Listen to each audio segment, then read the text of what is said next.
bank where the view is nothing less than phenomenal. For how I express and project from my abdominal. The only view better, both my daddy and my mama know. No living parents, my sons give me balance. My wife is my serenity, this mic is my identity. The world is foul enough, that's why I write without obscenities. Provoking danger with broken language and spoken anguish. Begging to get hurt, why would you ask to go through changes? Yes, Lord, life's a chessboard, master the angles. Control the tempo, be the one who holds the info. Acknowledge is just as deadly as machete swings. When spoken, the truth is as potent as that Medellin. While others swear the style is free, I just let it ring. Our time is undervalued, soldiers make us better kings. My fans on my shoulder, reaching after better things. Today I take the shot, for them I'd rather set the screen. My mama told me follow my dreams. My daddy told me get it by any means. Stand tall, make him bow to a king. But I've evolved, you can see the resolve. Look in my eyes when you speaking to God. Life and for those who be caught up in using what I was called with the muse. I guess they call it proving I'm more than an artist. Penciling out my darkest while stenciling out a harvest. And storing what gets me from A to B, just like garages. Instrumental with collages. Envision what I've been drawn. Broadway to give you rhythm like the great Lena Horne. So bent on, found comfort in the storm. Find peace and on when you see them others perform. Organized chaos, outcast it like hey ya. What's good, ladies and gentlemen? How y'all doing this evening? And to my guest and my friend and my buddy right there, Tori B. What's good, sweetie? Hello, good people. How's everybody this evening? All right. What's good, Jay Chosen? Chilling. Peace to That's my what's Knicks up. family. No doubt. Let me make a couple quick shout outs, you know what I'm saying? What's up to my guy, Ralph Ralph Real, you know what I'm saying? My man Greeny, Rich Boy, who else? Just Knicks, Silk Sutton, you know, peace to the guard, all our wives, you know what I'm saying? What's Silk the Sutton, I gotta Cinderella know. Did you sound? get that from Sparkle? He gotta tell me if he got Huh? that from Sparkle. He gotta tell me if he got that from Sparkle. He gotta tell me from the movie Sparkle. Yeah, how everybody doing this evening? It is day 7,422 without Knicks basketball, and I'm not happy. Word. I miss my guys. Yo. I know, right? Everybody, we just stuck in this mode, like, okay, and we wait for the next shoe to drop. Now I Like, just feel come like on. you in a holding pattern. You know how you on a plane and you getting ready to go on vacation and they board you and then they be like, "We're 47 for takeoff." This is And you exactly like, what huh? this feels like. You Well, just that's life leaving waiting out LaGuardia. and waiting and waiting. If anybody knows anything about LaGuardia, you really don't have to show up on time because your flight will be delayed. But Word. it is what it is. But you know what? I have to be patient, Sensei. That's all. Yeah, I'm not in a rush. I'm not in a rush. Yo, the more Cause time I they take, watch. Yeah, the the more more time. time they take, the more time my boys get rest up. Hmm. For real though. What's up, Paul's 928? You know what I'm saying? Mega. My man Mega, boy, I ain't seen you in a grip, bro. You know? But yeah, this was crazy. You know what I'm saying? I ain't gonna lie to you. I was stuck looking at the box score because, I just refused to be giving all these streaming services all this money. Yeah, listen, I feel you. I feel you. They're not cheap. I mean, I had them all already, most of them already. So it's not like I had to pay extra money to get them. It's just Hmm. trash that these games are behind a paywall. Like, Hmm. this is stupid. It's playoff basketball. Everybody should be able to see it. Well, Yep. and ain't You no really want to promote Whatever your happened to corporate product, gets TNT? some. Whatever happened to TNT, right? TBS, At the very least, your all cable that stuff? networks, like, well, I gotta pay Yeah. $13.99 a month to go watch a basketball game. This is dumb. Yeah, yo, I'm telling you right now, I paid $100 for League Pass, and it's like, Right. what You happened? pay the money for League Pass and And you they only blew it. get three-quarters of the game. If I paid all this money to see basketball, why I can't see it? I don't know, but it is what it is. But Listen, me and Freezy just did a mesh joint, and he tried to get the game because it was on Apple, and he wow, has Yes. it, but where he was, it was blacked out in his area. He that's paid for horrible. it. That's horrendous. I mean, it is what it is. Justo, how you doing? I just trapped in the '90s was good. Yeah, man. It's ill, but I'm not even sweating no more because I seem like these streaming services are not gonna be happy until everybody is out there and we broke and committed to them. Here we go to the host, Hey, is my it guy, my brother, Mr. Brother Tori B Freezy. out there? You want to say it, Tori B? Yes, they did. Hi, Miss Mocha. Yay. How we doing today? You talking about Me she's. too. You can Me hear her. too. You can hear her talking. Women got Yeah. bionic hearing. Why do you think? Why do you think? What's called the bionic woman had that bionic ears? Ooh ooh ooh ooh ooh ooh ooh ooh ooh.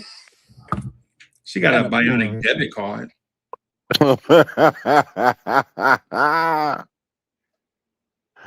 Oh, you funny. Yeah. Thank you. All right. Good night. I'll see you in a little bit.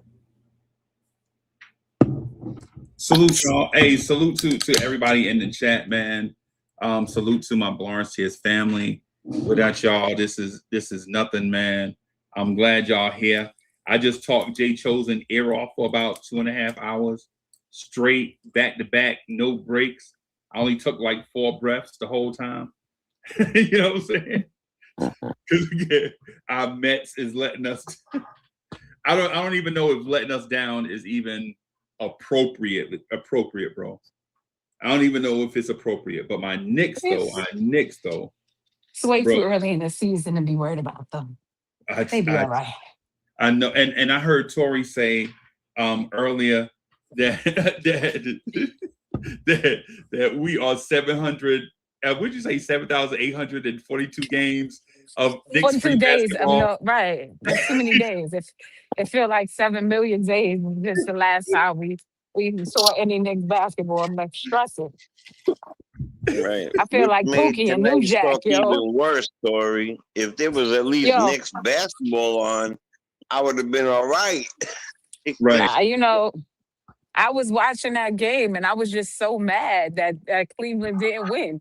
And not because I cared, just because I knew Sunday would have been a Knicks game if they won. And I'm Right. like, Yeah. man, I said, Cleveland can't do nothing right. Yo. Right. The whole time, I got a couple things going on at the same time with Jay, and I'm like, the only reason why I'm watching this terrible basketball in ugly uniforms is because I want the team. I need somebody to lose, or I need Knicks basketball by Sunday. Wrong. Yep. No Knicks basketball by Sunday. Hey man, it's all God's will now. Yeah. And that game It's was always God's terrible. will. These games are Like terrible. literally terrible. I said, these guys, I don't know how Detroit won 60 games. I I don't don't know know. how they. Jay, what's good, brother? I don't even want to talk anymore. Listen, man. What's good is I'm alive. Yeah. Just watched 2 teams. Slightly because I was watching something else. Both of which we could handle. Be right. No problemo. Play what I thought wasn't a very I wasn't impressed really by anybody in particular. I can't wait to play them. Of course, the Cavs would be ideal because of home court, but at this point, make up a team. Let us play somebody else tomorrow, just for to play. I have to do something. I had enough of waiting. Right. But I'm excited. I'll tell you the one great thing. OG Anunoby getting all that rest and all that recovery. Yeah. Alongside people like, Mitch and stuff like that, only getting stronger and stronger by the too. day. Yeah. Right. Yeah. So, and captains and always with the ankles and stuff like that. So look, man, the gotta longer, have some patience for this championship. Yeah, right. Gotta have some patience, right? The more, hey, y'all, no lie, the more I watch these teams play, the more confident I get in the Knicks. I'm not gonna lie to you. Now, is it just should I feel this way? Am I justified in feeling this way, right, about these Knicks? Probably not. You know what I'm saying? But at the same time, the more I watch San Antonio and Minnesota, I'm like, neither one of them can beat us. And the more I watch Dallas, I mean not Dallas, but may as well be Dallas, but more I watch Detroit and Cleveland, the more I'm like, neither one of these teams can beat us. Right. And I know Oklahoma City's fan base is probably feeling the same way. They're sitting at home. They've been sitting at home for a long time, watching the playoffs too, because they swept also. And so they're probably like, man, why are we even playing these other games? Let's just send the Knicks and OKC out here and get it on. Right? Like, what are we waiting on? Right? Like what are we waiting on? How do y'all feel? Do y'all feel the same way? To some degree, yeah. I don't feel anything about any team in the Western Conference because my team has to come out of the East. So that's Right. I don't think that far ahead. I just want to see my team play again. That's it. We got You ready to get it on 7,822 days without Nick basketball, and back to I'm back? stressed out. I can't take it no more. Like I feel like I feel like somebody stole something from me. Like, something just don't feel right. Like but Jordan, I can't take it. But here's the thing. Here's the thing, right? Knicks fans wanted the Knicks to get the number 1 seed in the East so that we can get here to this place, right? And we got to this place, and we got to the same place, just took a different route, right? Boston lost, and whatever. Atlanta, we swept team, dominated another, whatever. And so we get here, now we feel like the number 1 seed. Mind you, everyone, the Detroit Pistons are still the number 1 seed in the East, right? Yes, they are. And title alone, in my mind. In my mind, they're the number 1 team in the East because whatever. They had a great regular season, Freezy. They had a great regular season. They did. And that's not to be, you don't disregard it because they play good basketball during the season, but all those games are one off. Playoffs and the playoffs and the regular season are not the same. Teams got time to sit back and prepare for you, and they playing back-to-back games. Like, it's a little different. Keep seeing that same team over and over. They know you going left, but they can't stop JB. So they can't it's stop. All right. It's all right. See, Lee, see how she did the words? Yes, sir. They know he going left. All right. See, like a poet. Mm-hmm. Oh, she's very eloquent and articulate. They got lucky, I mean, I'm not going. They won 60 games, and that ain't all luck, but they got lucky a lot this year because a lot of teams were trying to find themselves. A lot of teams had a lot of moving parts, and they took advantage of that. So they got lucky. They got they got lucky. And Cleveland, just to remind Cleveland. Cleveland was a game behind us, and we lost. And that night they sat guys because they were comfortable being the 4th seed. That's what y'all get. That's what y'all teams that manipulated the seeds. Y'all see what y'all get, right? Y'all see what y'all get. Cleveland did that? Yes. We was right here on the Knicks Tonight podcast. We saw it tonight. One game above the Cleveland Cavaliers. And all they had to right, do because we caught a couple of L's towards the end of the season, right? Yeah. Right.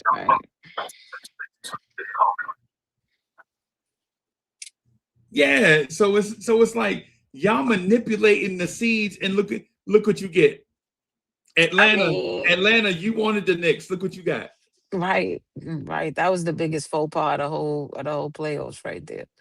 Because if you thought your path was easier coming through us, but look, they had a couple of close games against us. They had their little chest poked out. You know, they won some games though. It's not like they beat us a couple of games. And then lights out. Atlanta did us like how Lights your out, little sisters do. Anybody in the chat got a little sister? Like your little sister see you grow up and get grown or whatever, and then your little sister try to be like you, but she 8. Like, now you can't do the stuff I do. You know what I'm saying? How you gonna tell my mama on me and I'm 24 and you 8? Like you right. You know what I'm saying? Like what do you Atlanta, what are you doing? Yeah, you picking the Knicks? Like you like, nah, I don't want to play the Celtics. Right. They listen, but if you listen to all the talking heads, that was what they were supposed to do. Because the Celtics was the team that was supposed to come out the East, right? Isn't that what everybody said? That's what they were saying. Was my ears deceiving me? Jason Tatum is back. They playing great basketball. Mind you, that team is a shell of itself. Absolute shell of itself. It's definitely not the team that it was last season or the season before that. But they the team that's coming out the East. Them with a hodgepodge front court and a bunch of guys off the bench you really don't know all that well. Like, all right, fine. They coming out the East. Never mind Detroit, who was the number 1 seed. They was not coming out the East immediately. Like, there was never talk of that. Right. And you know what's so funny? Go ahead, sweetie. No, I'm just saying. If you listen to the talking heads and the people who don't really watch Knicks basketball, then yeah, why not? We was playing inconsistent. And we didn't even know this was a team. Like, we didn't know these guys could do this. We thought they could be really, really, really good, but not even I thought they could be this good. Right. I did not think that. I don't think they thought they could be this good. Right. And now that they know, and I know they know, you could see it in their walk. Did you notice how at the end of the Philadelphia game there was no celebrating? I did notice that. There was none. When we beat Detroit last year, there was a whole lot of hooping and hollering at the ends of the ends of the They courts. was out there playing Kool in the Gang on a loudspeaker, and they was when we beat them, they was celebrating. This year, none of that. Lee, they was out there drinking Great Manischewitz. And you don't know that champagne? That champagne. Yep. They were not celebrating. This team is about business. They like, job ain't done. I like it. I could talk all the crap I want. They not talking none. Right. They chilling. They like, yeah, we're on to the next. Right. I'm so excited about this Knicks team, like where we are. And here's the thing. I'm not excited about this Knicks team because it's just Knicks basketball, right? That's not it. It's now Knicks basketball feels different. Like it's something unfamiliar to me. I understand it's unfamiliar to me because it's not often I feel like the Knicks legitimately can win a championship. There are years where I hope the Knicks can win a championship. But this year, and they've proven my weird thing right. Like these guys, man, listen, Lee, in 30 days, Adam Silver can be saying, congratulations to the 2026 NBA champion New York Knicks. Yeah, and I feel it. You know I what actually it feel it. is? You know what but the thing is, you know how you watching the games, right? And it's always some weird dude you never heard of that come off the bench and get 25. And you're like, who is this guy? I've never seen him before. We're now that team where Yeah, Deuce McBride yeah. comes off the bench and gives you the 25, where Jordan, your man here, Jordan, comes off the bench and gets you 3 steals and 4 layups, and he getting these If guys you in say foul Landry trouble, and you saying Shamet, to I'm gonna yourself, close my curtains. I'm just saying, it looked like Landry finally got his little groove back. And he's like, I don't think he Facts. was fully healthy. I don't think Yo, Landry was healthy. I honestly don't. And he was off, and I think he just needed a little bit more rest. I'll never wear this Because hat in them again. last couple of games against Philly, that shot was water. I'm like, oh, Landry back. They really in trouble now. Lee, Like, hand to the man. The next but thing that's I was what it gonna feel say like. is the Knicks. Hand to the man. The next thing I was gonna say is the Knicks have that one-off dude. Like, who is this? Like Who's it's this like A-Rap dude? Nah, he not Arab. right. He's light skin. He a light skin brother, bro. That's it. I don't. Like Where you you don't come from, Landry you Shamet? never heard of this name before, and he come in and just light the garden up. You're like, where did this dude? Like even Drummond, when last time we played Philly at home and he came in there, what he had, 25, 30? I'm like, since when he scored like this? Like, get You're out of right. here. Dude, come Right. on, man. That man So ain't it's scored like always that in some one-off 15 dude, seasons. right? And you feel Yo, he like was it's the hitting everyday threes and struggle, everybody faced right? that game. That Right. was And you just feel crazy. like it's the everyday struggle because somebody is always lighting us up for something. And now the rabbit has the gun. Now the rabbit has the gun. And it ain't no fun. It's us now. Oh shoot. Look at this. It's us. Oh, it's Right. us. Now the Knicks have the bananas, right? Like Right. he will be putting the banana in the tailpipe with the Knicks. We trying to Oh start this. shoot. You know what I'm It's saying? us. Like Now it's that's just us. weird to me. I'm like, wow, like it's us. Oh snap. This Oh my feeling God, is it's us. crazy. So This that's why feeling. I feel it just feels a little different. It's not the in your head thing, like you wish you willing your team on, like, please let this guy show up for us tonight. No, I'm not doing that. I'm telling you, I usually have all kinds of butterflies in my stomach, and I'm watching the game and I'm a little nervous, and I'm like, dang, yo, I hope we pull it out. Now, when I cut the TV on, I'm fully expecting, yep, we're gonna get this one too. I just Right. sit down and cross my arms and watch the game because I know what's coming, and Why? they have yet to let me down. Oh, Right. lo- Yep. I love this feeling. I love it. I love Wise. Wise, I ain't gonna What lie. up? What up? Everything that Tory B just said, ditto. The other thing though, like what Tory just said, I would start the game. Oh, the other team up by 9. I ain't worried about it. We'll be up by 32 at halftime. That's my Exactly. Yeah, I don't never worry about it. right. I don't worry about it. It don't even feel weird no more. Like when they drop a few, you're like, ah, all right, You see? they be all right. Yeah. They'll just change the lineup. They will pull this guy, put this guy in. It'll be fine. Right. And 2 minutes later, you up 25 points. I'm like, see, I told you. Right. And be like, that's all y'all got. I told you. Like that's all y'all got. It's Right. just it's weird. That was y'all playing. Y'all playing I with the don't company like this. I don't like this feeling. I like the feeling, right? But I'm trying not to get overconfident. I'm trying to stay in a level space. But I'm telling you, I watched that whole game, that Detroit Cleveland game. I watched the entire game, and I'm like, yo, these dudes is trash. Beat both of them. That was the Bad News Bears versus the Washington Generals. Like Kay Cunningham is a star. That is bar none.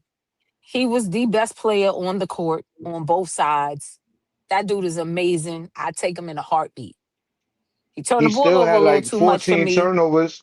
I get it. I just said that. I said he turned the ball over a lot, but those are things he's turning the ball over a lot because one, he's handling the ball in almost every situation, and two, he played with a bunch of bums. Yep. So he forcing the issue a lot. He passing the ball to dudes who fumbling it all over. Some of that stuff is not really Cade for. Like, but Nah, if nah, you I agree with you. surround him with some decent people, like Detroit is not a. I don't. The team is as it's constructed in its current state is not good Yeah, enough. yeah, they They not. good, but they're not good enough. The But thing they're about only them is they missing a play very hard few though. pieces. They Yeah, they play play hard, but hard. playing hard is not going to get you to the finish line. They go to too many dry spells with scoring. They should have Your lost today defense, if they was a team that didn't play hard. They would have lost today too.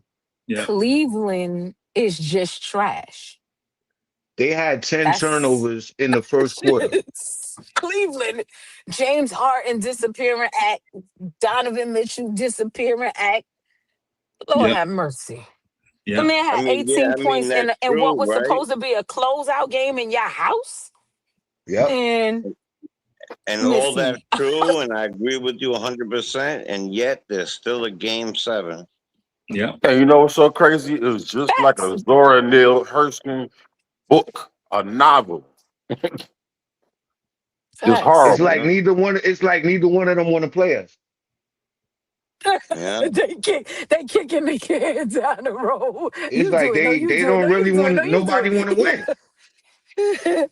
Now I don't know about that, but I tell you, they don't look good. No, no.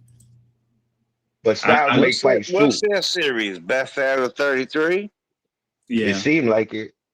Yeah, Nobody want to win, Jay. yeah.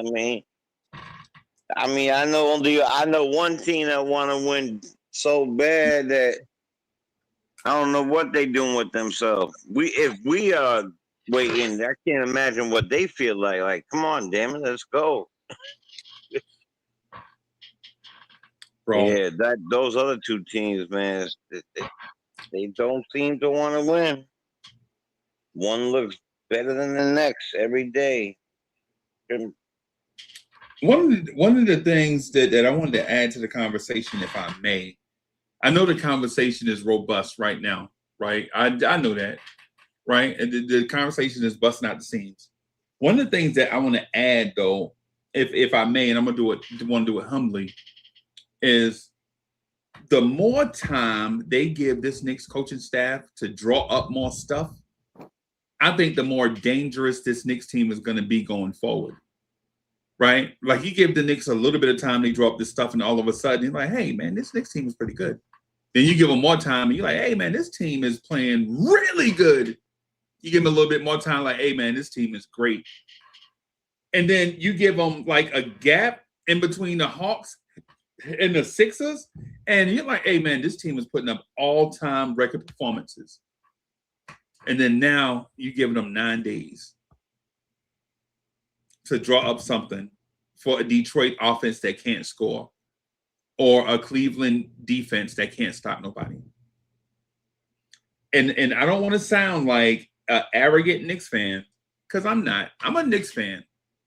And maybe I'm a glutton for punishment. Maybe my mind be racing like with all these fantastic, and I mean fantastic in a dreamy way, not fantastic in a perfect way, but all these fantastic in a dream-filled way about the way that the Knicks can do these things. But on a personal, a real life thing, I've seen the Knicks get better every game in the playoffs. And now that they have time off, I'm at a place where like, yo, this team might be even better the next time we see them. Why am I tripping? Nah, you're exactly right. And the thing that I like about getting the rest too, just to add to what you're saying, because I think that you were spot on with that. I think that our team is already like a resilient team anyway. So if it come down to a close game against OKC, the Spurs, or Detroit, or whoever, with us having all this rest right now, we gonna easily be able to dig deeper in the tank if we gotta go deeper in minutes, if that's what the case is. So Facts. they don't really want to do that. Right. They Yeah. wanted us to be playing into a game 7 so we could get tired out. Right. But that ain't what happened. That's how I see it anyway. I think that all the rest that we getting right now is perfect for us. Wow. Just, So you know what's crazy? In the beginning, I didn't see it like that, but as days went by, I saw it just exactly like that. Wise. In the beginning, I was like, "Oh man, this is a momentum killer. Come on, man, we gotta wait for these guys. We just ran through this team. They crushed this team. Now right. bring on the next team because we were hot fire, sizzling like the oils popping and burning your skin, Right. and I was like, oh man, it's just a momentum killer. But you know what? The team this is a different team than even a month and a half ago. This is a different team, definitely from the first day, and definitely from the Emirates, and definitely from, like I said, even a few weeks to a month ago. We unlocked something. We have the combination to all the safes, and Right. that's it. So I kind of feel like it is best for us as a squad to get fully healthy, go over the playbook, whatever you got to do for yourself. And, you know, and when it gets going, they're going to see why we ran over people 40, 50, 60 a game, Right. Right. you know? Bro. Listen, when I shit, think it's real important that we get some rest. Not to cut you, Tori, but I think it's real it's important okay. that we get in this rest right now because as much as we got a lot of depth on our team right now, we've been going to our bench, getting a lot of production. If we come down the stretch in these last 2 series, I say two because I see us going to the finals against either one of these teams. But Right. we're gonna have to play our starters big minutes more than likely to get out of these 2 series. So Okay. all the rest that we getting is super important. Like I know we deep, but we gonna need production out of our main guys. And JB, his ankles, Cat with his knees, OG with the hammy, Josh with his hand, like everybody, Mitch, we need everything we could get to go on this run because the last 3 years we've been losing because of health. Right. First of So all, I JB think got this is the spare best ankles thing in in the the back, world. just so you know. Just Yeah, so you you know, know he Josh got got run spare flat. ankles in the back. Man got spare ankles in the back, so watch your I mouth. said that That's man all I'm got saying. run flat ankles. He got Oh, run spare, flats. spare ankles right in the back. Watch your mouth, yo. Yo, that's Hey, yo, crazy. Freeze, remember when you first got your bike when you was like 3 years old and your bike ain't have an inner tube, it was just them hard tires that never go. Yeah, I remember that. Yeah. I remember them. That's Hey, JB. you remember them blisters that used to put on the back of your legs, bro? Yeah, I remember that. Yeah, I remember that. Yeah. I JB agree. JB We're ankles is gonna like big need wheels. stupid. Yeah, we are gonna need production out of our core guys, but we're gonna get the production from those guys. Right. And we getting production from our bench too. So we ain't gonna get run down. I don't think he gonna overuse. I don't think he's gonna need, oh God, this does sound like the cockiest shit ever. I don't think he's gonna need to overuse the guys. Like I don't, not for Detroit, not for Cleveland. I just don't think he's gonna have to dig deep into, yeah, these guys are not gonna have to play 40 minutes a game to get out of this series. Like if they're playing lights out basketball like they have been, they're gonna be playing their same old regular minutes.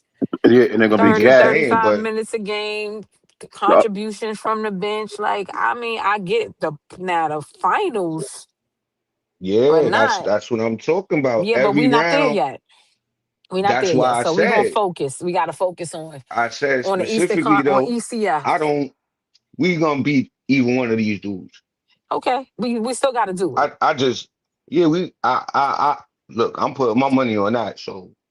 You can put your money on it. I mean, I would put money on I it hope too, you. but I hope you. I hope you roll with me. but I don't think ahead. I wait one game at a time. Okay. I can only put my money on one at a time, and that's how I'm gonna do it too. Trust me. I'm planning on eating all the way out. And I think that the thing is that one of the things, one of the most understated, I guess we call them narratives now. Since all us are content creators, like we use terms like narratives and content. But one of the things, one of the storylines that we're not talking about is how when teams sell out to try to stop the Brunson and Cat thing, Mikal Bridges just come through so smooth with the Vic. He just hitting them like 13 footers. And it's like, the fuck? Like, yo, you Tyrese Maxey, you look around like, what am I supposed to do about this one? yes. Who This is was that guy? See, we yeah. have him, Freezy. Who is this guy? Right. We have This him. was not in the game plan. Because we didn't have Mikal pretty much on the offensive end almost all season. Think about that. Right. And so you look around, you like, yo, I gotta run the whole offense by myself. They got two people on me, right? Every time I touch the basketball, I wind up on the floor, right? I got I'm on the floor. I look his ass on the floor, right? And then we get back on defense. Y'all want me to guard Jalen Brunson, who 200 pounds at most, but got the head of a 400-pounder. He coming to the rim like this, knocking everything around. Yo, you killing me. And then I look over there, we getting blown out by 47. I'm mad as hell. And I look at the bench and I see OG Anunoby over there in street clothes, which means we could have lost this damn game by 70 instead of 52. Right? To me, that's what teams are thinking. Like, yo, we stop everything, man. And then y'all got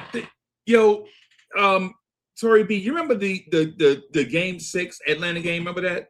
Remember we talked about that game where it seemed like we had 4 OG Anunobys on the floor? Remember that where the Hawks thought they was outnumbered? It was like, it's like 5 They got OGs 6 people out here. Yeah, you know what I'm saying? They got 7 people on the court. How are they allowing this? OG Anunoby pass the ball to himself, shoot the shot and miss, and then OG grab the rebound and then get the rebound and push it back to the rim and throw the lob to OG. How many OGs do y'all have? Right, that's what Atlanta looked like. Atlanta was looked like, yo, ain't nothing we can do. And personally, and I know it's been a week for this one team, and then it's been 2 weeks for the other team, right?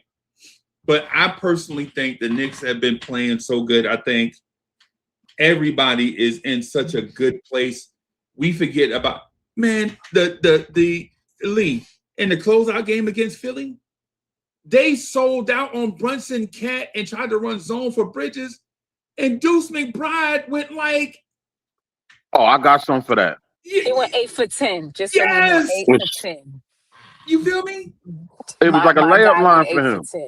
It was a layup line for that young man. Bro, they legit took 2 days. And the two he missed was heaves at the end of a shot clock. So he would have been probably 10 for 10 if he was set for them shots. That's what I'm saying. Exactly. Feet set, everything.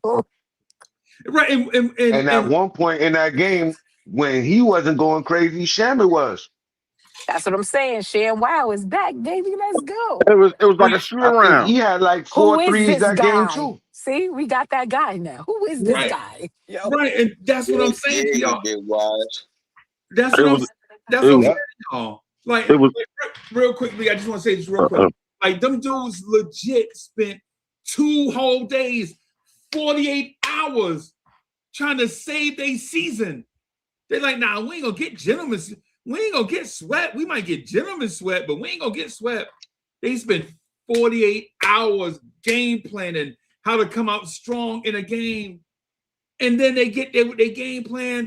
And 6 minutes into the game, you see the dude just tearing up the game plan. He mad as fuck. Like, what can we do to stop the Knicks? My bad, Lee. My bad. No, you good. You good. Because I was just saying, this look like just a regular, we in the gym shooting around, nobody out there.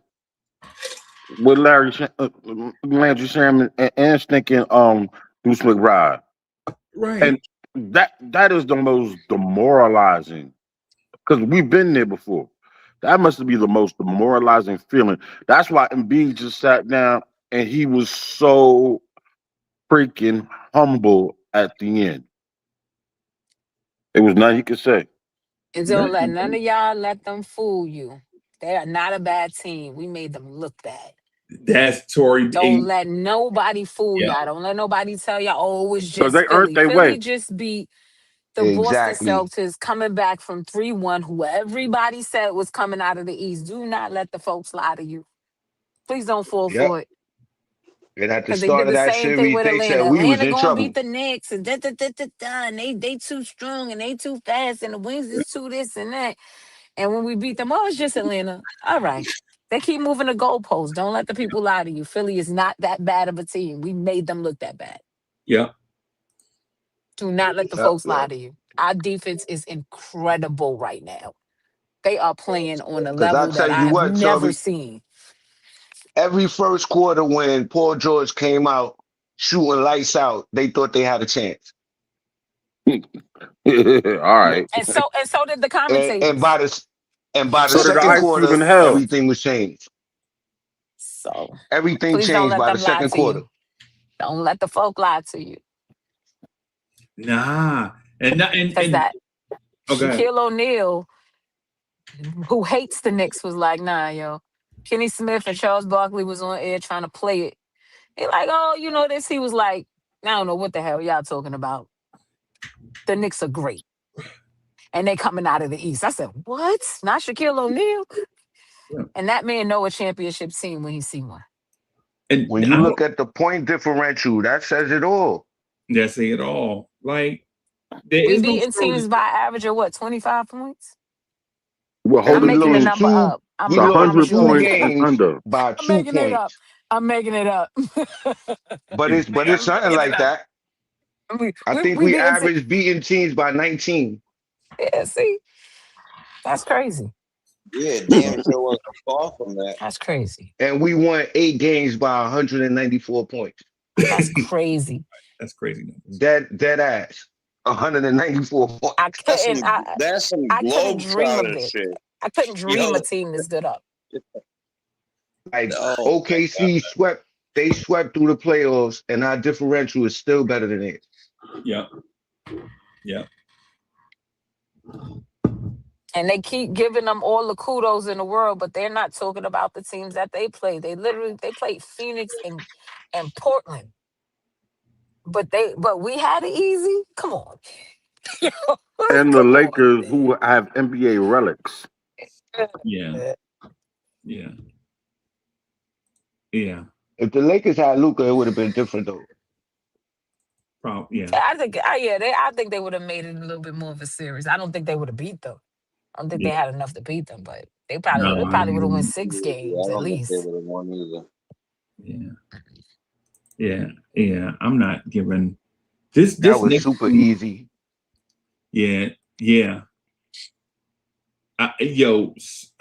Super easy. Like my man said, like I can't see how that series could probably get any easier for OKC. But what I will say about our Knicks though is even though it's unexpected that we did a team like this, I'm not taking nothing away from nothing the Knicks did, man. You know what I'm saying? Like legitimately Knicks, if y'all watching to all the Knicks players or whatever, y'all watch content, whatever, man, listen. Y'all make this team right here legit is making our dreams come true, yo. Like the team is so good. Everybody on the same page. Like you legit had a defense designed. Like you put 3 dudes in a row across the thing, so Brunson can't drive and Cat can't get the ball, and Mikal Bridges is just shooting little middies over the top, and now y'all mad. Why y'all mad? Right? I know y'all also the quote, the little thing that with Jalen Brunson, right? When a reporter was asking him about them taking the ball out of his hand and basically running the offense through Cat, they was like, a star, another star would have gave it a little bit of pushback. Like, how you feel about that? He was like, 1, I'm not a star, and 2, I want to win, and got up and walked away. I'm like, yeah, drop the mic. Yeah, drop the mic and go. That's My boy. That's my captain. Let's go. Let's go. Oh, captain, my captain. Yep. Is that just me not hearing it, or?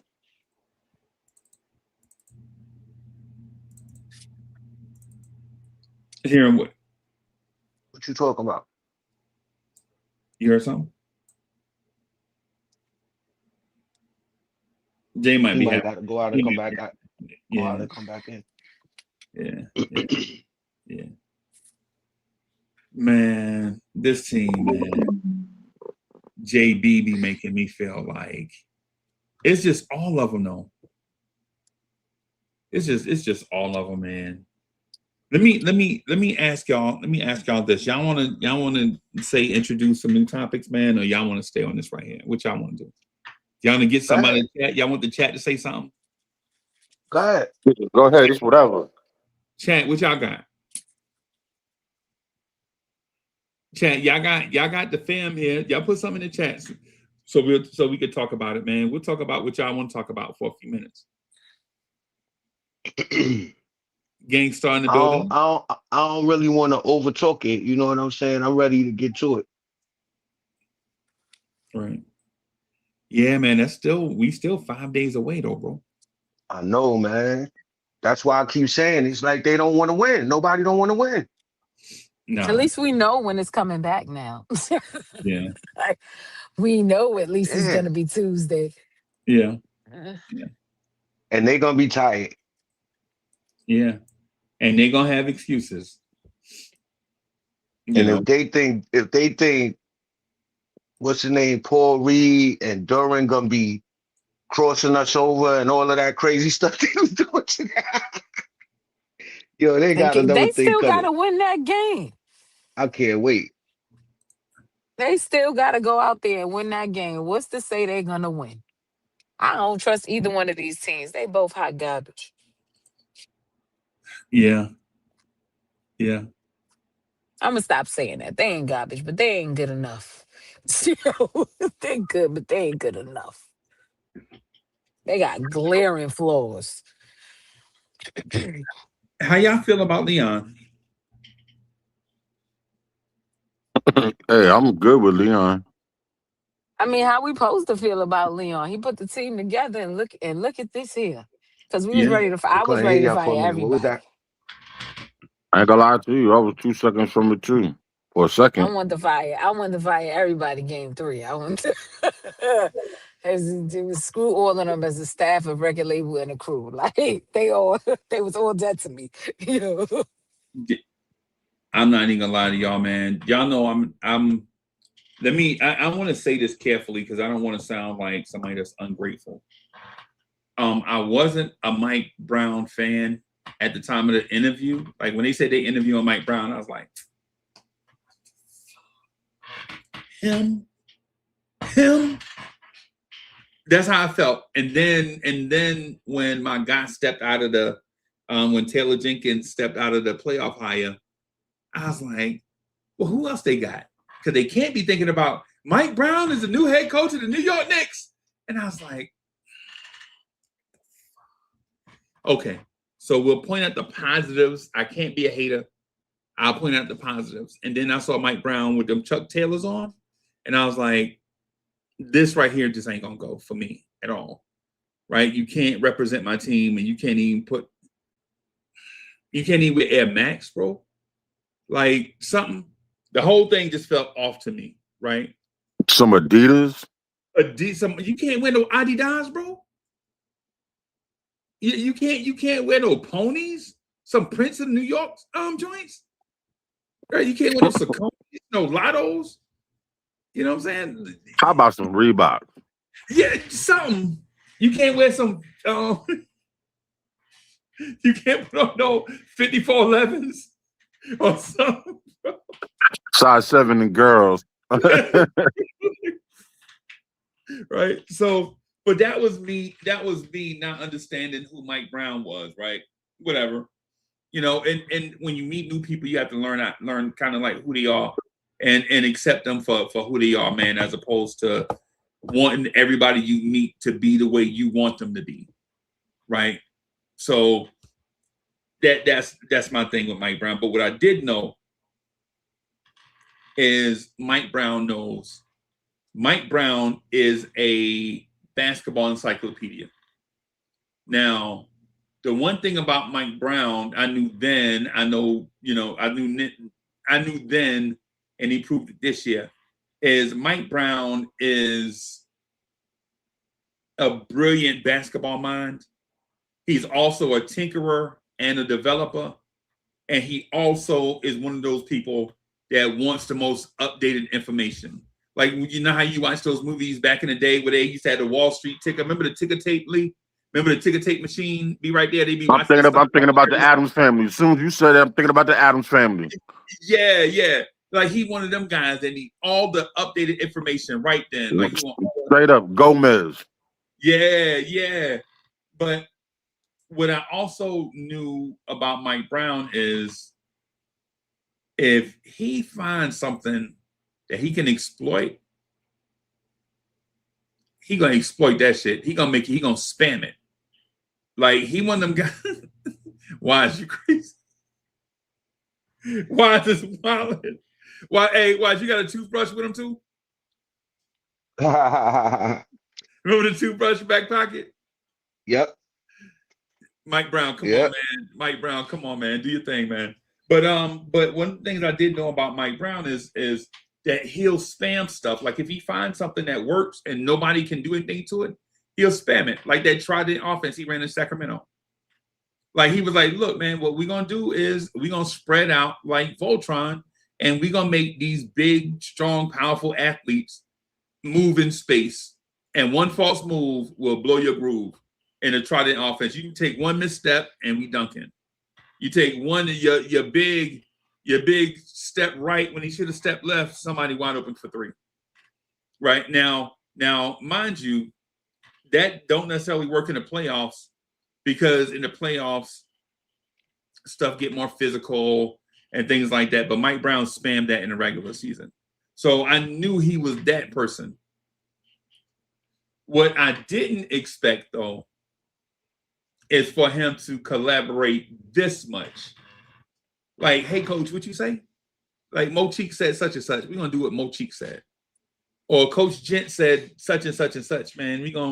Let's try what Coach Gent said. Like, the committee, yo. Yeah. I call them the committee. That's the reason why I wanted Taylor Jenkins, because I knew Taylor Jenkins was that way. Like, Taylor Jenkins used to have the whole coaching staff huddled up, a coach huddle and a player huddle, right? Like, everybody putting their mind together, right? And then when I see Mike Brown do it this year, I was like, I don't know. In fairness to Mike Brown, I didn't watch enough Sacramento games to know if that's what he did in Sacramento, right? Like, I ain't gonna sit up here and lie or shoot y'all the gas on some bullshit, nothing like that. I don't know. If he was doing it there, I don't know. But he's doing it here with coaches that have been here and players that have been here, which taught me that this guy knows all this basketball, but then he humbled himself enough to understand what these guys are doing and saying and all that stuff. And he's like picking ideas. Like, Mo Cheeks will say something, and then he'll be like, really? Rick, what you think about what Mo Cheeks said? Y'all played point guard in the NBA? Okay, let's tell JB. Y'all want JB to pass the ball? Okay, JB, pass the ball.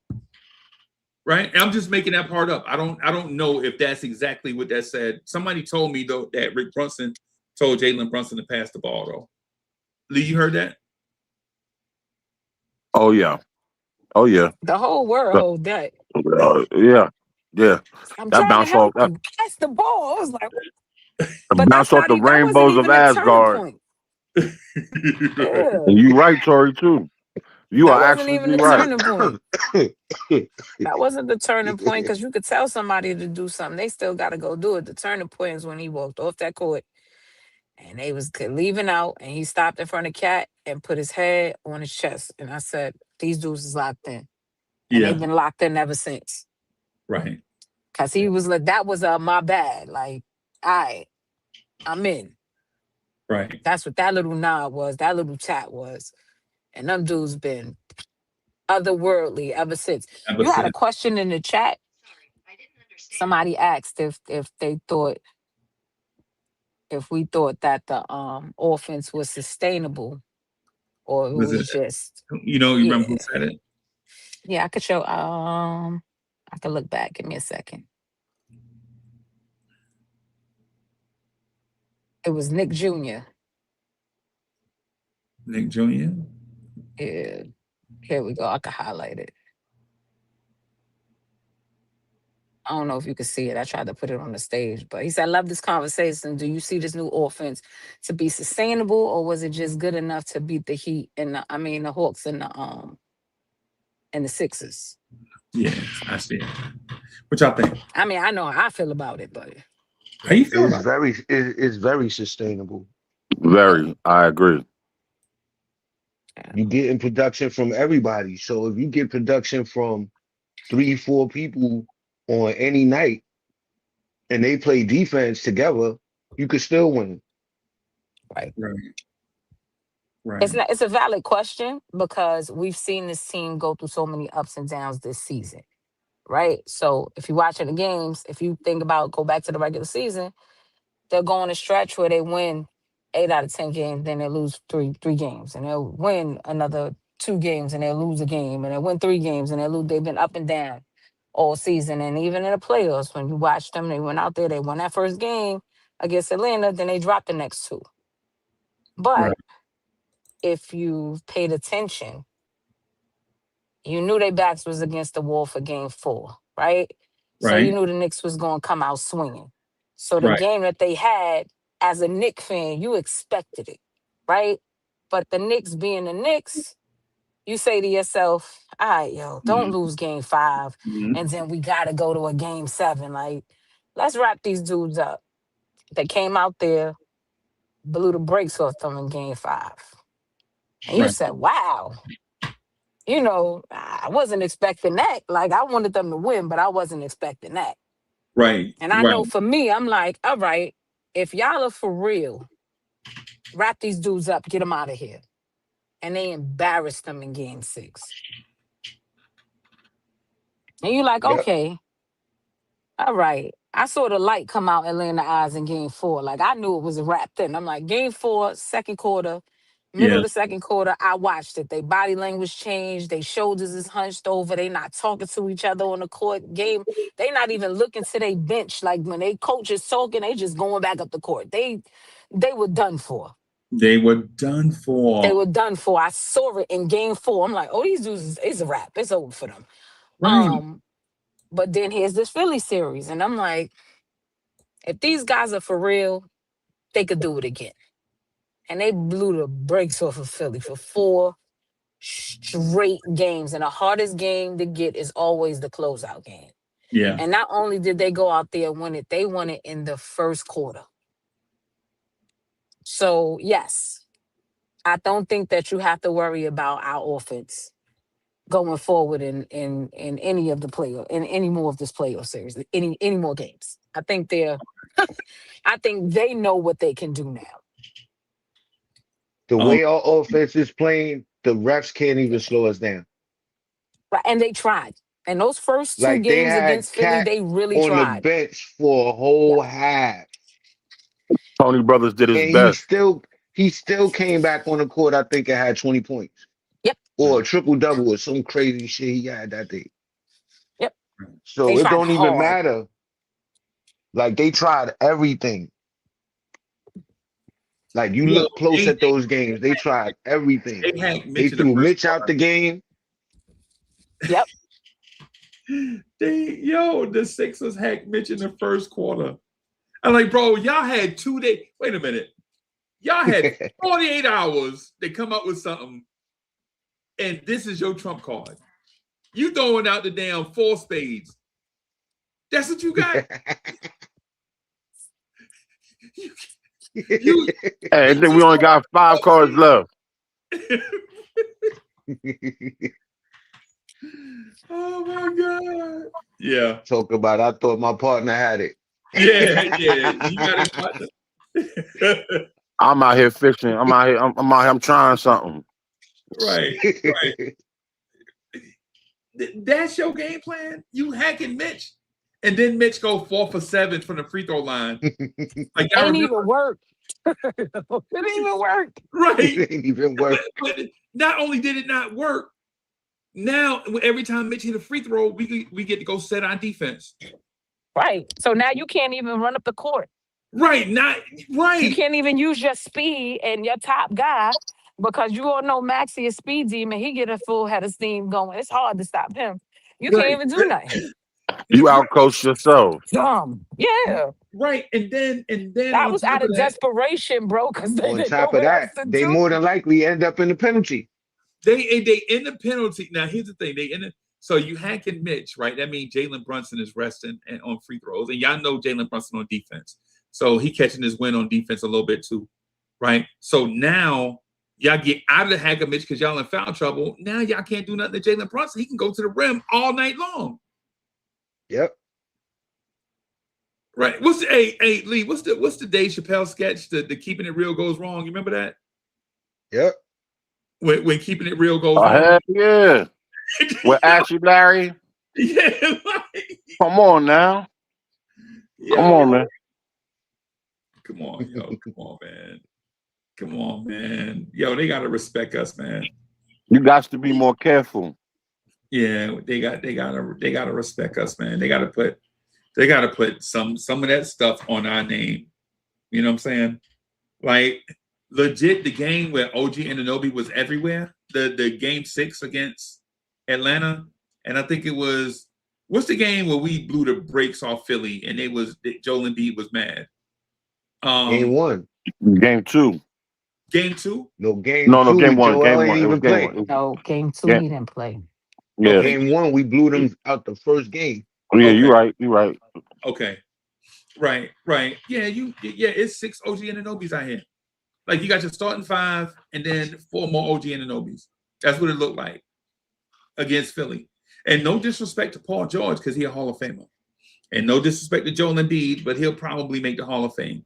Tyrese Maxey is our illegitimate cousin. He got on the wrong team colors, but I think Maxey is a star. And people don't agree with me. That's okay. I'm not here to argue over that, right? But what I am here to say is man, when you got a fired up OG Anunoby, when OG Anunoby looked like the second best player on your team, you're a championship team, bro. Ain't no contender. Like you're not a championship contender. You're not a championship. When OG Anunoby is the second best player on your team, when OG Anunoby is locking down your guy and also getting you 27. When you see OG Anunoby grab 9 rebounds, like OG grabbing boards tonight. I would just like to say that our wings are definitely the best defenders left in the playoffs right now. Yes. Our 2 wings, And best low key, defenders left in the playoffs right now. And low key, they the best corner 3 shooters. Yep. Right. Man. I feel so good about my team. And it's not even I'm a Knicks fan and I'm over exaggerating. These guys are playing great basketball. Man, this thing is so fantastic to watch. This is so fantastic to watch. It's kind of like watching your babies graduate. You know what I'm saying? Like that's now. But for everybody out there that got sons, y'all understand this. For people that got sons, right? Oh, yo, not even that. anybody that's like got dogs, like Benny. Like Benny is a purebred Yorkshire Terrier. I mean, I'm sorry. Benny is a full-blooded American Pit Bull Terrier athlete, right? He's the skinny version of the Pit Bulls, right? And so you see him, and he be out there on the side of the street with his chest out, and people can see the white patch in his chest or whatever, like the little Superman diamond in his chest, and he be sitting out there and whatever, and people like, man, that's a beautiful dog. Right. And I'd be proud, like, yeah, that's my dog right there. Right. And then you'll see him do something dumb. And you're like, I don't know who that is.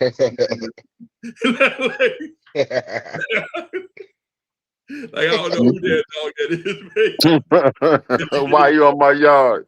Yeah.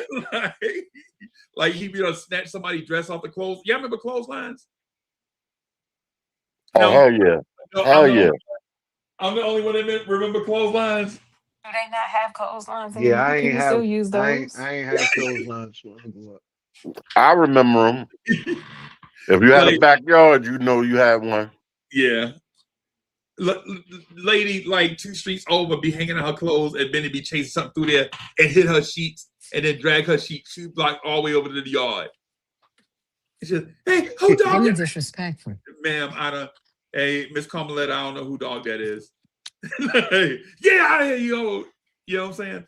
But anyway, I said all of that to say that's the look on Maxie's face at times when you watch Joel Embiid do something eloquent on offense, and then on defense he getting dunked on an inbound by Mitchell Robinson. How you the Did you see Brown's face when Paul George took that 3? Yeah. So one of the things about basketball on the inbound play, if you have a big, his only job on an inbound, his only job, right?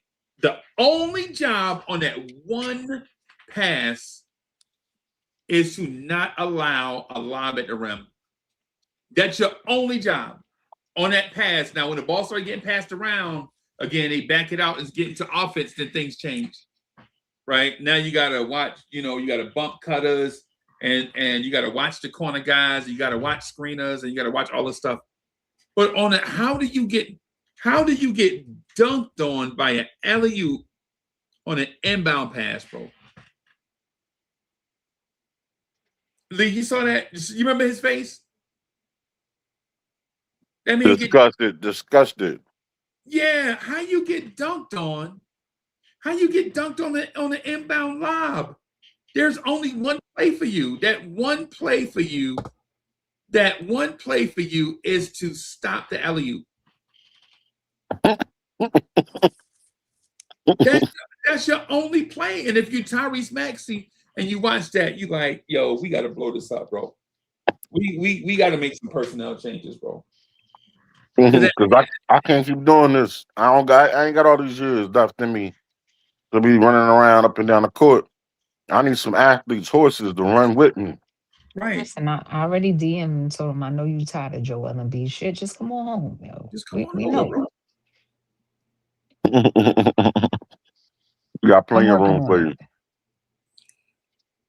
Right. It's like on the inbound play chat. I know everybody is not a basketball scientist, right? I don't expect people to know that or be that, right? I just expect us to have fun, right? That's my thing. Lawrence says, I just want it to be fun because if we're not having fun, I ain't doing it because it ain't worth it, right?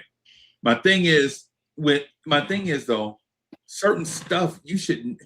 Joel Embiid on an inbound pass. When Nick Nurse saw that, Nick Nurse was like, "This ain't our year, fellas." On an inbound pass. Why? Did you see how Mitch shitted on him, bro? Shitted on. He did it on him. Yeah. What was worse was the next game. I mean, but he had that coming for a long time anyway. Yeah, he earned it. Yeah. The fans had the that's picture. all he got, really. Yeah.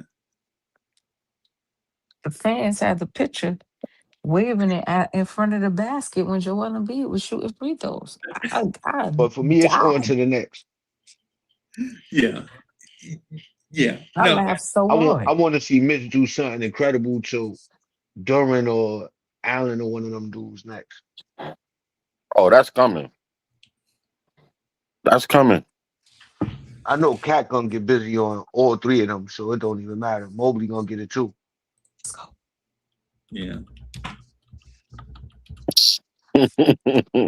If we Yo, play travel vibe. Detroit, Is either travel way, our vibes in front the court chat? should eat. Is travel vibes in the chat? Because he'll tell you who got the next reservations for Cancun.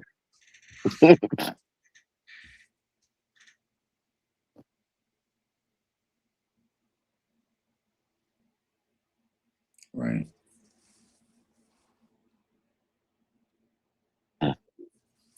Oh, hey, Tori B.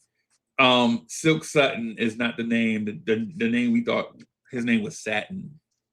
Okay. All right. All It's right. Sparkle. It's Sparkle. So yeah. All right. Oh yeah, Yeah. Satin. You ain't know the brown skin dude. What's the dude? Oh, what was he in? Oh man, he was in a couple of movies. Yeah. Yeah. Yeah.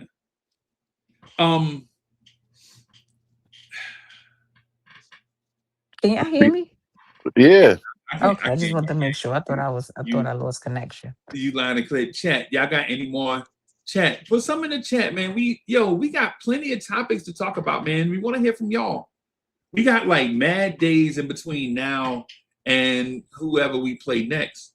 So we may as well talk about which. Oh, you know what? Miguel P got something in there.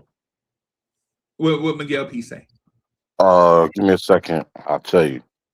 Miguel P said, "How does the panel feel about not playing Sohan in meaningful situations, especially when the opposing team's strategy was to try to get the bigs in foul trouble and OG got hurt?" Yeah. I would have liked to see Sohan get some meaningful minutes, right?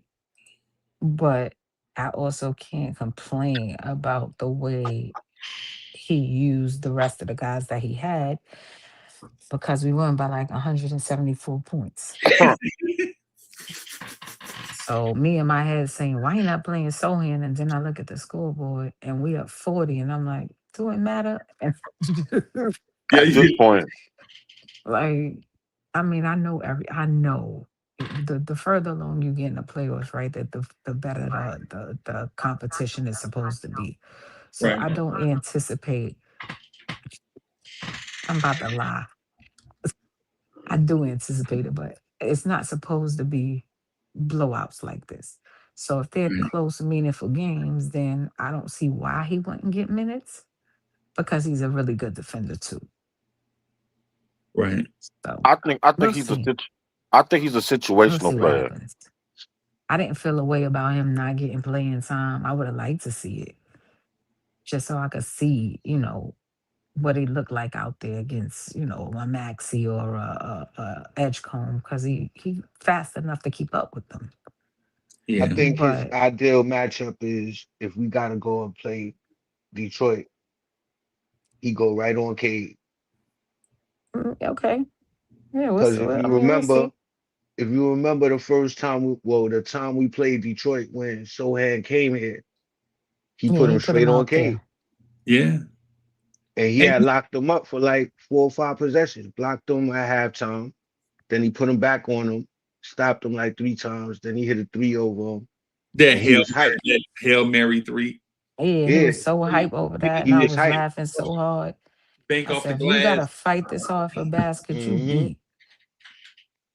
So I think that's gonna be one of his go-tos if we gotta play Detroit. Yeah. If you asking me, that's my heartstring. Like when everybody was telling me that dumb shit, like, yo, go get Sadiq Bey. The fuck? For what? Who you gonna take out the rotation, Mitch? For Sadiq Bey? Like who you gonna sit? And how is a high volume shooter? Notice I didn't say scorer. How's a high volume shooter that plays mid defense gonna fit in with this? Why are we gonna take Shamit out of the lineup for Sadiq Bey? And zero athleticism. Yeah, yeah, yeah. But what's made sense in my mind is this: Mike Brown is in his first year. You have a personnel group that's already set from a run last year. The last thing you really want to do is rock the boat. But what you can do though is bring in a complementary player, right? Like like who can cook? Like Lee is probably the best cook on the panel. I'm gonna just throw that out there. I don't know if Wise can cook. I don't know if Tory B can cook. I know Lee can cook, right? It's like Lee doing all the cooking and stuff, and then I've been like, you know what? I'm gonna bring in another cook and some different meal, as opposed to saying, "Hey Lee, you know what I'm gonna bring, bro? I'm gonna bring the wine that go with your dinner. Compliment the dinner, right? Like the Alvarado, bringing in Alvarado. Though I didn't like it at the time, and I'm wrong, and I'm human. I will be wrong again, right? I didn't like the Alvarado edition, but Alvarado is a compliment. He brings something. He's like the cheese to your burger, right? He's not going to be Brunson, but he's going to do the hell out of the thing that he does best, right? That's why when Sohan was, when we was talking about this thing, like, hey man, you know, bring in such and such or such and such. It's like, nah, Sohan fits us, bro. Sohan is baby stages Josh Hart, except Biggie sized, like upsized. He's like, he does all the stuff that Josh Hart does, except he's more raw than Josh Hart, and he's bigger. Like those of us that have a little brother that's bigger than us. You know what I'm saying? Like I felt like Sohan is a fit because he can dribble, he can defend. The things that he doesn't do, we're already used to that already from Mitch and Josh Hart. At the time, Josh Hart wasn't, you know, whatever. Right? So it's not like it'll be something new. Like, how do we get over the fact that such and such is not a shooter? Hey man, Mitch been here for years. Josh Hart been here for years. This year, Josh Hart's a shooter. But understanding where I'm coming from with like the complimentary piece. I think Sohan is born to be in this mix. This is his place, right? This is his place because he's in a group, believe it or not, he's in a group where him, Diawara, and Dadier are all about the same age.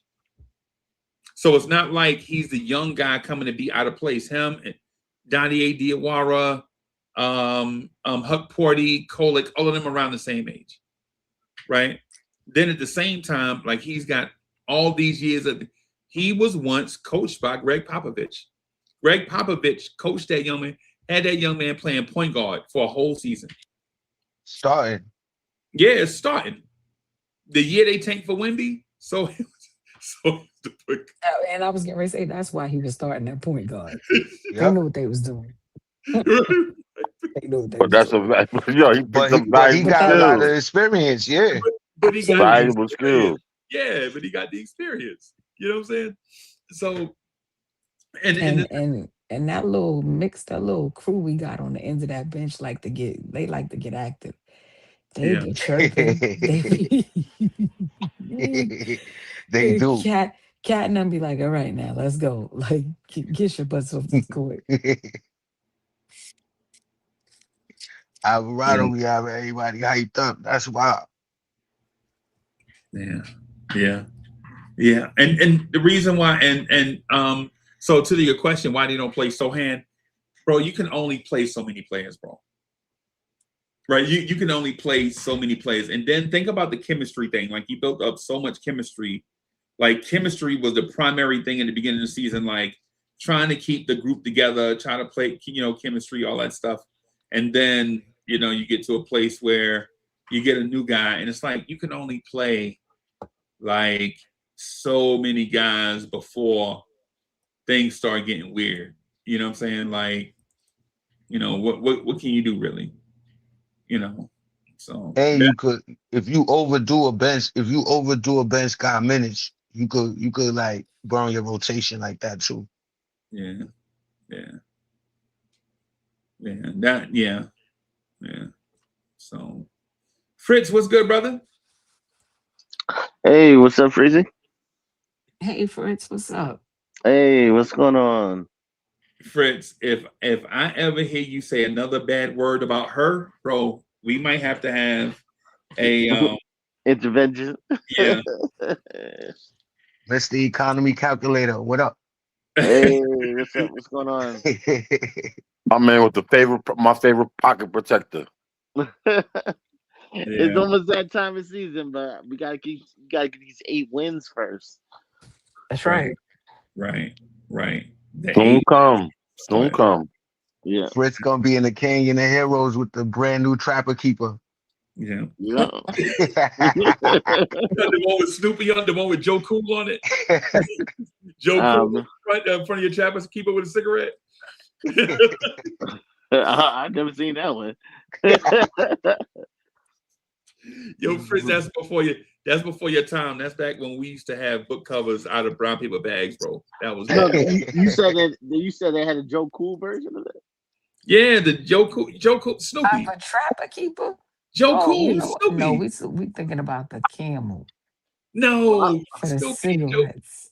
Snoopy alter ego. Y'all remember Snoopy used to have alter egos? Yeah, he used to wear Right. the sunglasses. I'm With the Yeah, thinking about the glasses camel. on. I'm thinking yeah. about the camel. When you said Joe Cool, I'm thinking Me camel. too. Me too. Me too. First, I'm like, what? I never seen no camel, the Yeah. cigarette guy on my trapper keepers. Yeah, Snoopy used to have. Yeah, he used to have. I had Remember, he's Barbie. I never had the camel smoking a cigarette though. nah, Okay, nah. Jay Chosen, you back. Right? He was Yeah, frozen chosen it was again. sounding like Megatron got stuck in a fan. Yeah, it was on my side, I'm sure. And then I just did a few things like So turn off your dial up. the first no, your dial up. That's why I was stealing your dial up. It wasn't working so well. I just did a few things like the first shelf of my fridge and then there's half of the second shelf. It's okay, but hey, make sure you give me back my landline. No, you can Hey, keep the Chad, landline. this is how I know that comes with the Giants big fans get package, along. the 3-package. And this is how Giants fans get along. Everybody, Giants fans, did the football team so bad they gotta kind of talk about dial up. But y'all will be all right though. Y'all will be all right. I'm gonna give y'all about 7 to 8 years. You're a Bears fan. The last time you ever did nothing was when you had dial up. Pretty Come on much. now. Pretty much. And I don't know No. why I did that knowing my team sucked. I should have just stayed quiet. Bears was trash. You know how I get. Yo, so what were we on the Sohan thing, right? Jay, how do you feel about Sohan, bro? I mean, it's a complimentary piece. Always good to have a good backup piece that's athletic. Like you said, young. You remember he was balling out, but he kind of got buried under, you know, the new guys and Wemby came and Right. Castle came and all these people come through and then coach didn't really play him. But yeah, he's a complimentary piece. The problem is, like Waj just said, how many people are you gonna play? You can't play everybody because if you bring somebody on the court for 5 minutes, 7 minutes, it takes you 3-4 minutes to get warm, like to get really warm going, to get hot. Right. And by the time you do that, you're ready taking them out. I mean, I watched Andre Drummond come in for 3 minutes. And when they took him out for, what's his face, a shorter dude, center. Yeah, right. Bona. Yeah, he was pissed off. Remember his face? Yeah. He was like, yo, what are you doing? But like, we already losing. I can't get burned. And I was a big man here for years. Blah, blah, blah. Right. Now with him, he wouldn't act like that because he's young and wasn't there for years or whatever. But Right. he seems to want to be here. He's athletic. Yeah. He was fits excited to part be of when the- he was excited, bro. He got 11 offers and he chose the Knicks out of 11 other teams. Right. And which is kind of the theme, right? I mean, think about it. Clarkson, you could keep going down the list. There was all the people that came through at the end. Alvarado was super hyped to come home. Right. So, like, Shout out to you know, Yabusele for making that happen. Yeah, man. Yabusele, man. So he had to rework his deal for that. Yeah. Hey, Freeze. Yo. You seen the super chat from Silk Sutton? Yeah, I got it. It's right. Yeah, I got it. It's on the screen. I got it. He said he changing his name to Satin Sutton. Yeah, I see it. Hey, so shout out to Silk Sutton 7401. Thank you for the generous contribution. Silk Sutton says, Uncle Freezy, I'm changing my name to Satin Sutton. All's good. All's good. Facts. Yeah, man. All is definitely good, man. Hey, thank you for continuing to support the channel, and everybody else out there continue to support the channel with spreading the word, memberships, likes, subscriptions, however you support, man. We got a good family dynamic here going on, man. Lawrence Tears, I think we're lead with the subscribers count is like 30,000, right? Yes, sir. And we need like 30,000 subscribers.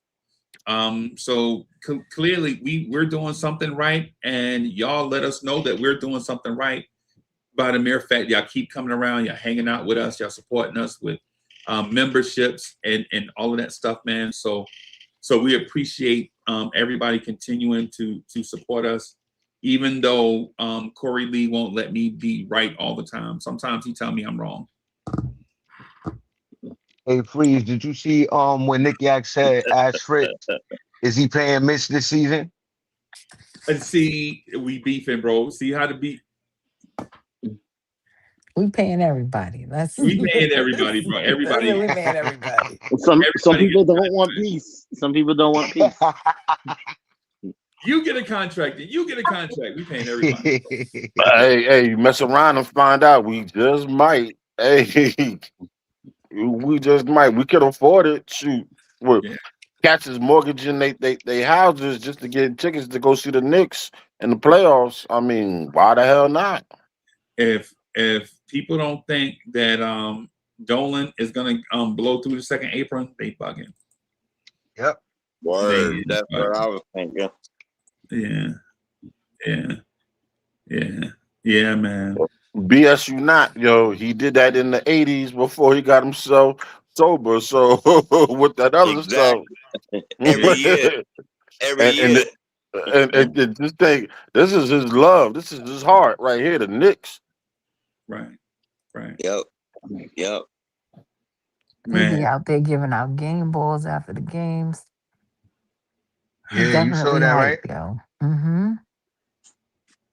He be giving out signed basketballs. That man trying to win us back, man.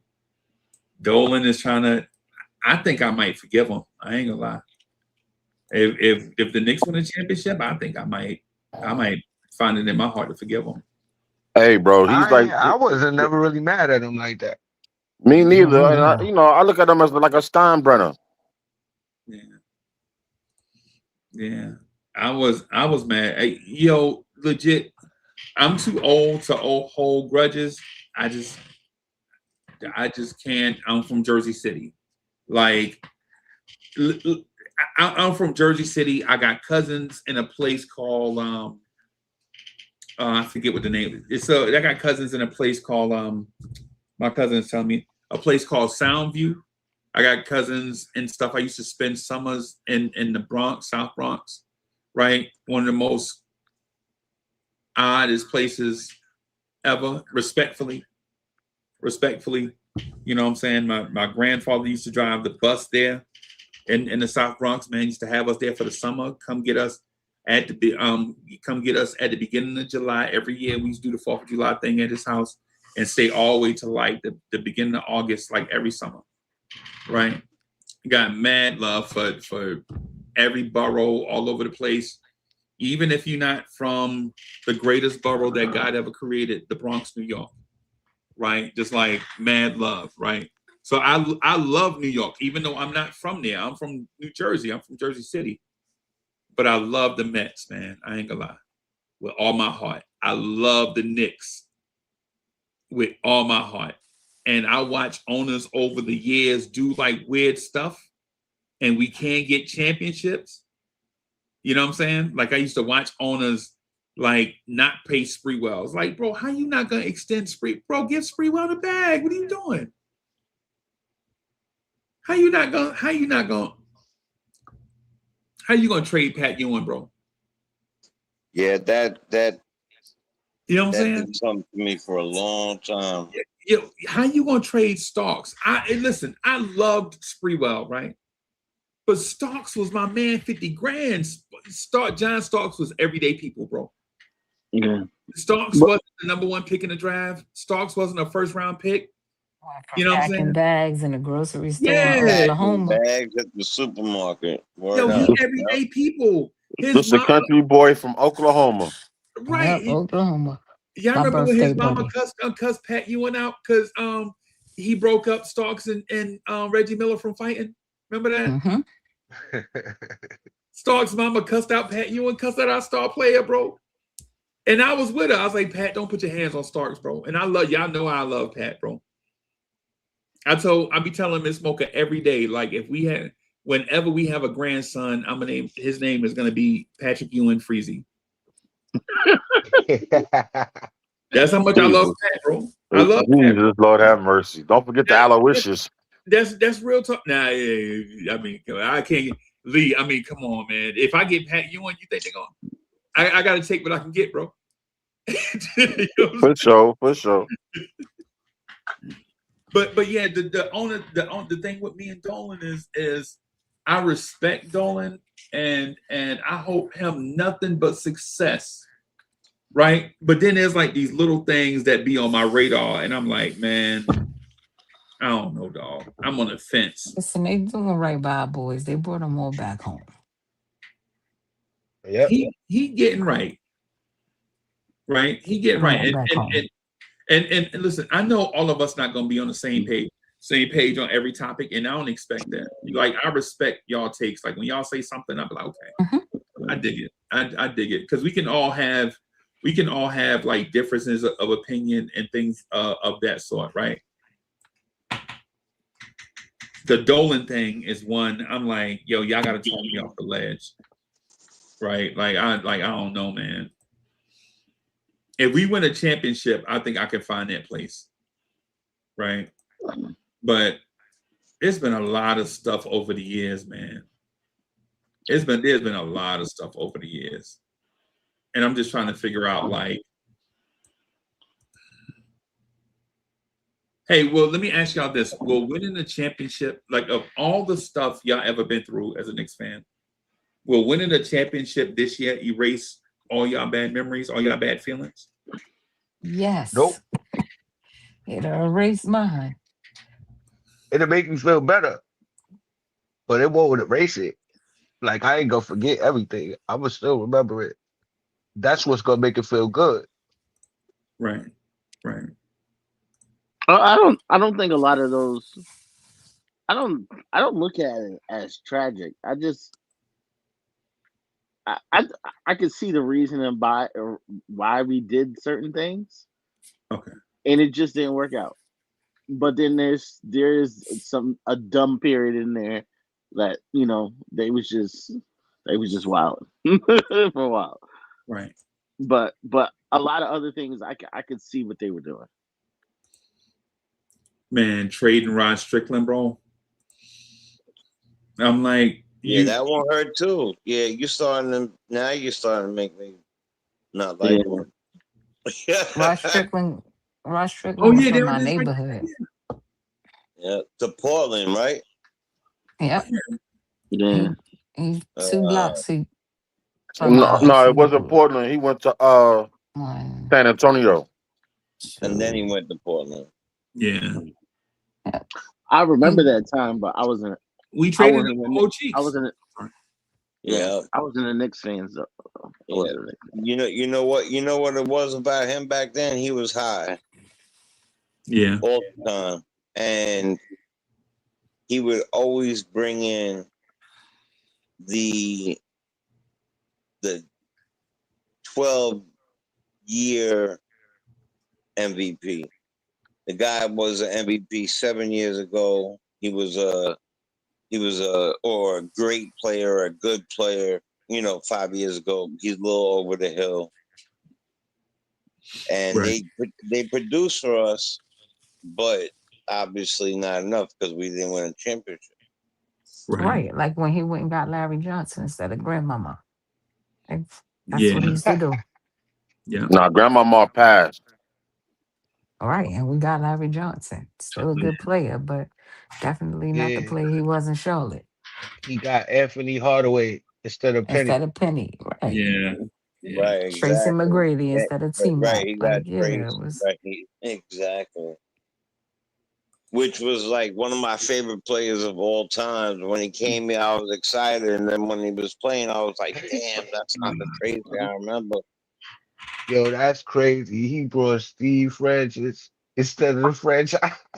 Yeah. right. Yeah. I don't know if y'all remember. Andrew McDice instead of Dice.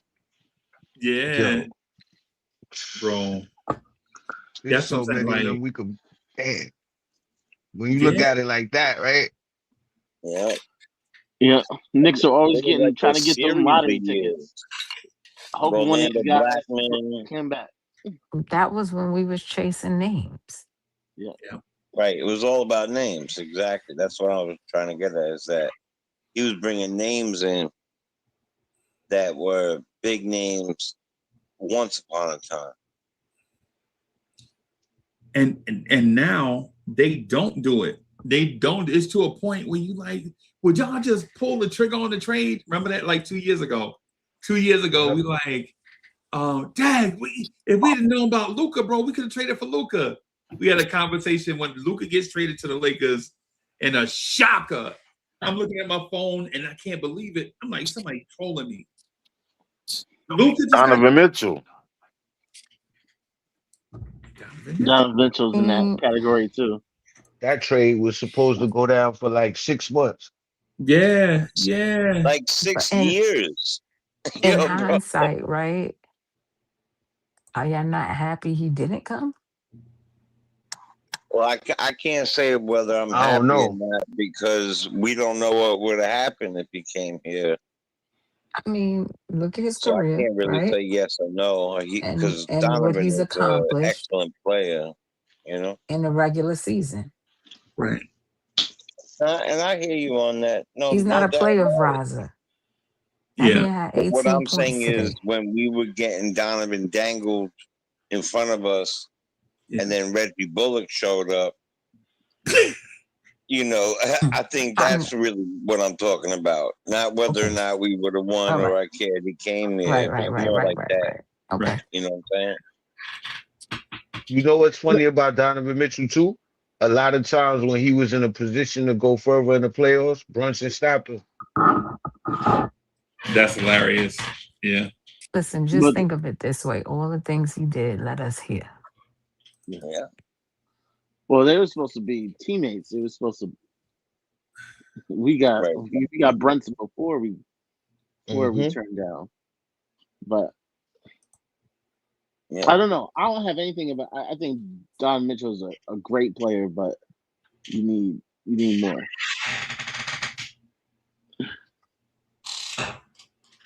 Yeah. He's a great player, bro. He's a great player. But these are the things though, when I mention this is what I'm saying, like how we did some stuff and didn't do some stuff and how it angered us. Because legit, I think it was when I first met Corey Lee, it was I think we had just met Lee, right? And Bully used to come on and at night and apologize all the time. Like, man, I'm sorry, Uncle Freezy, for saying that word. You keep telling me not to say. Lee, you remember that? When we every were night. ultra censored. Yeah. we like, hey, bully, you can't really say that word on the internet, bro. He like, but I see it all the time, bro. Just shout out to our guy, Boulevard 73, wherever he at. That's our brother, man. Love that dude with all my heart, man. I talked to that. Miss you. I talked to his mom and his grandma, man. They the salt of the earth. Sweetest people you ever met. Shout out to Bedford Stuyvesant, Brooklyn, New York. Right. But when I first met Lee, right, it was two players Knicks fans wanted us to have, and it would have been a backcourt. Right. It was a player called Lonzo Ball, right, and a player named Bradley Beal. And both of them was being dangled out there like team who's going to be the highest bidder for this team. I mean, for this player. And we like, man, Chicago should just give us him. Or was it Chicago who had him? Lee, who had him when he was up for trade? Was it New Orleans? Oh no, he was still in New Orleans. New Orleans. He was still in New Orleans. He was in New Orleans at the Yeah. time. He New Orleans because what you call let him he got packaged up in that deal for what's his name? Old man the old crippled man now in BC. What's his brother name? Anthony Davis? Anthony Davis, yeah, the unibrow. No, not that trade. No, not that trade. I'm talking about the other one.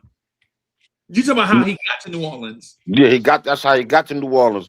Yeah. And then he was a free agent, ended up in Chicago. Right. No, remember, they traded him to Chicago and then he re-signed with Chicago. Facts, my bad. Yeah. You're all right. Because remember, where you at, Fritz? Economy guy, you should have known that.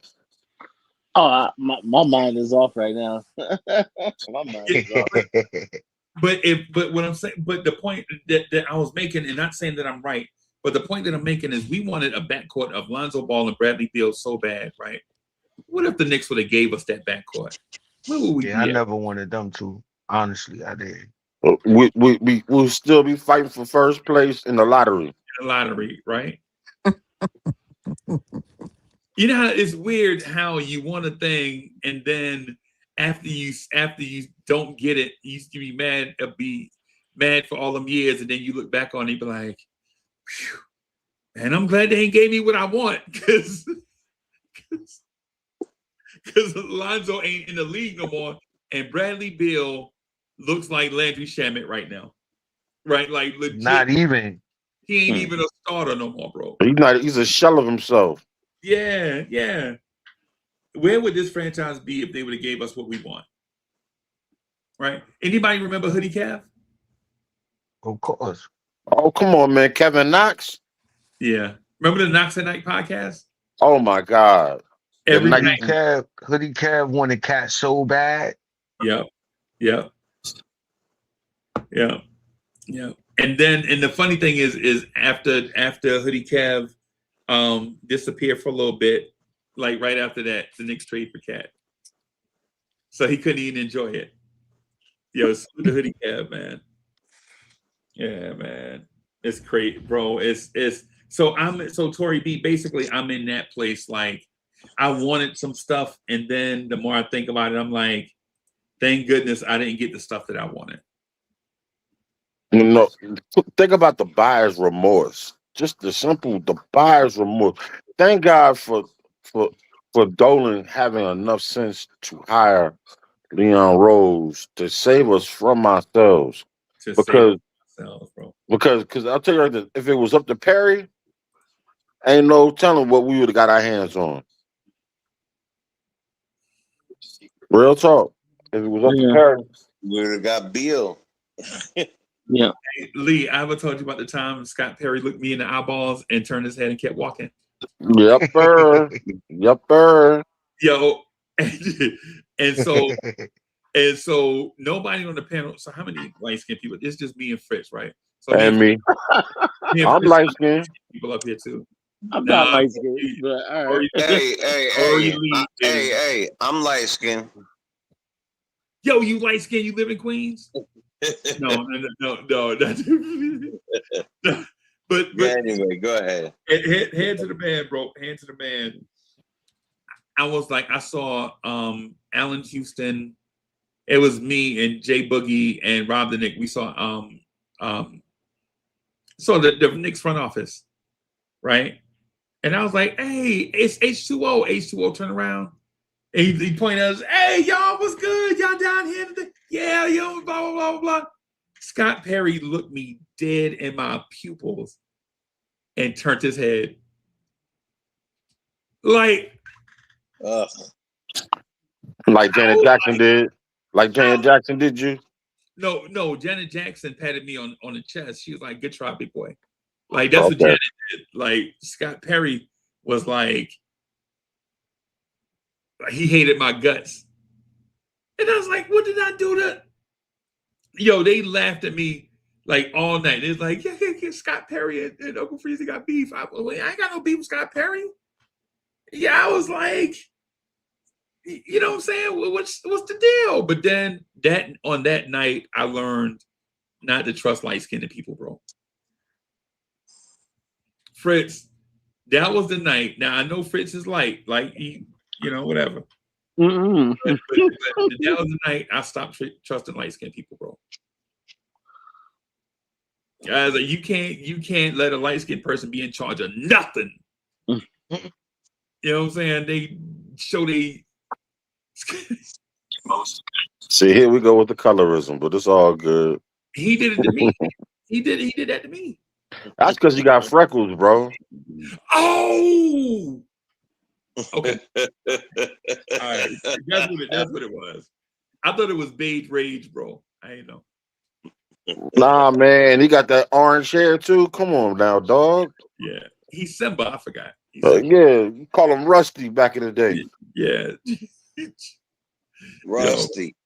That's yeah, but anyway, to the point I'm getting at. I'm sorry about making fun of Scott Perry, but the point I was making is over the years, like a lot of these things that we wanted, we didn't get, and it's like some of these things I held a grudge, and then some of the other things I was like, nah, this is just real organization being inept.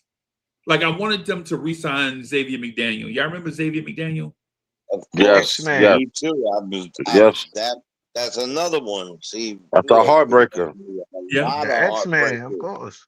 Yeah, I wanted them. I think to sign. I hate James Dolan. That's yeah. Nah, that was what's my man name? He used to come off the bench. He played for the Knicks. What was that? He played with Bernard King in college. Ernie Grunfeld. That was Ernie Grunfeld and Dave Checketts. Yeah. Fumbled the bag on that. Yeah. Yeah. Because the thing about X-Men, right, is not only did you not get X-Men, you brought in Tony Campbell. No, we're not gonna go. We're gonna go to the even worse one. The man who couldn't make a layup nor dunk the basketball against the Bulls, Charles Smith. That's what you replaced him with. We were gonna get there. Like, So how did we get here? How did we get here? How did we get here? Right, we were in such a good place, and then Corey's supposed to pull us out of the sunken place. I'll tell you what he did. Listen, don't blame me for this one. This is crazy. I don't know how we here. How are we here though? Tony Campbell? Tony Campbell? Get out of the way. Number 19. That's disgusting. Rolando Blackman. Yeah. Why are we doing this? Are we doing this so that we can appreciate what we have now? Yeah, we can. Because I really feel like this is unnecessary. Hold on a second. We're doing this. We're doing this because this is cruel and unusual punishment. But this to let you know how far we've come.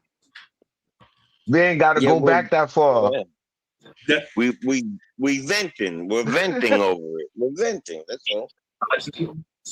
That's what I'm saying about the thing, like where we were versus where we are. And if a championship can wash away all those ill feelings that we had. So if you're in a Knicks organization and you hear this, and you're thinking like they hate it for no reason, man, we need to cover it. No, it's not that. It's there is such a backlog of emotional oddities and weird happenings that need to be exercised, if that's the right term. Right? Freezy. No, let's be direct. It's trauma. Okay. All right. Trauma. If You we know. Oh, go ahead. if we win a chip, do we forget about John Starks 2 for 18 in Game 7? No. No. Let me explain something. Whoever wrote the quote "forgive and forget" was drunk. All right, because you could forgive, and that's something that you do from your heart. But your brain can't forget. It just doesn't do that.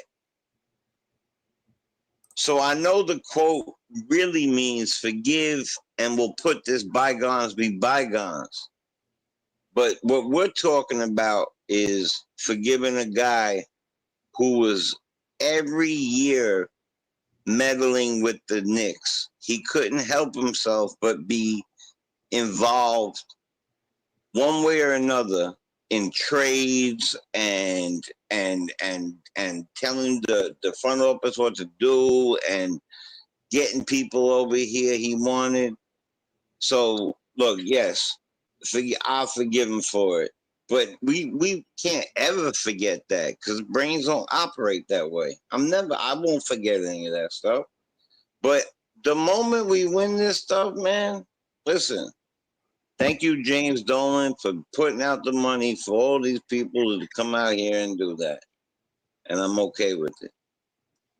Can't do nothing about you and leaving no more. Can't do nothing about Starks leaving no more. I'll never forget it. Right. But I can forgive it. Because we're going to win a championship. I think Tory B said a thing and it kind of captured my, honestly, I don't want to sound like a weirdo, right? But in my mind, there are like certain things like chambers of stuff. I put some stuff in certain places and lock it away. And then certain stuff, I'll leave it open because I like to think about it, like compartmentalizing stuff, I guess is what they call it. And so when I heard Tory B mention the sunken place, I was like, nah, I can't be in a sunken place. I feel too good right now. But then I thought about it one day I was at work. I was like, yo, you know what? I may have been in the sunken place all along. Tory, I might have been in the sunken place all along and didn't know it. Maybe. You know how I know? I don't know if your sunken place is as nice as mine, though. Probably not. Probably not. But I'll tell you how I may have been in the sunken place all along. The name of the channel is Blorange Tears. So since day one, I was in the sunken place. Crimea River. Right. Right. The name of the channel is Blorange Tears. That means 6 years ago, when I could have said, did a name the Knicks are all that, or the Knicks Daily Conversation, or whatever I could have named the channel, I named it Blorange Tears. Yeah. I named it. I named the channel after how the Mets and the Knicks do me on a daily basis. Yep. And now that I think back to it, I got to give Tory B credit, which y'all know I don't like to do that. Right? Y'all know I like to give Tory B credit for nothing. But I think I got to give Tory B credit for like at least mentioning that, you know what? She said, she's like, I'm in a sunken place. You might be there too. And I ain't in no damn sunken place. Tory B, who you talking to? Well, I ain't in no sunken place. And then now that I think about it, I may have been there the whole time. You was in denial the whole time. The whole time. It was like a M. Night Shyamalan movie written for a Knicks fan.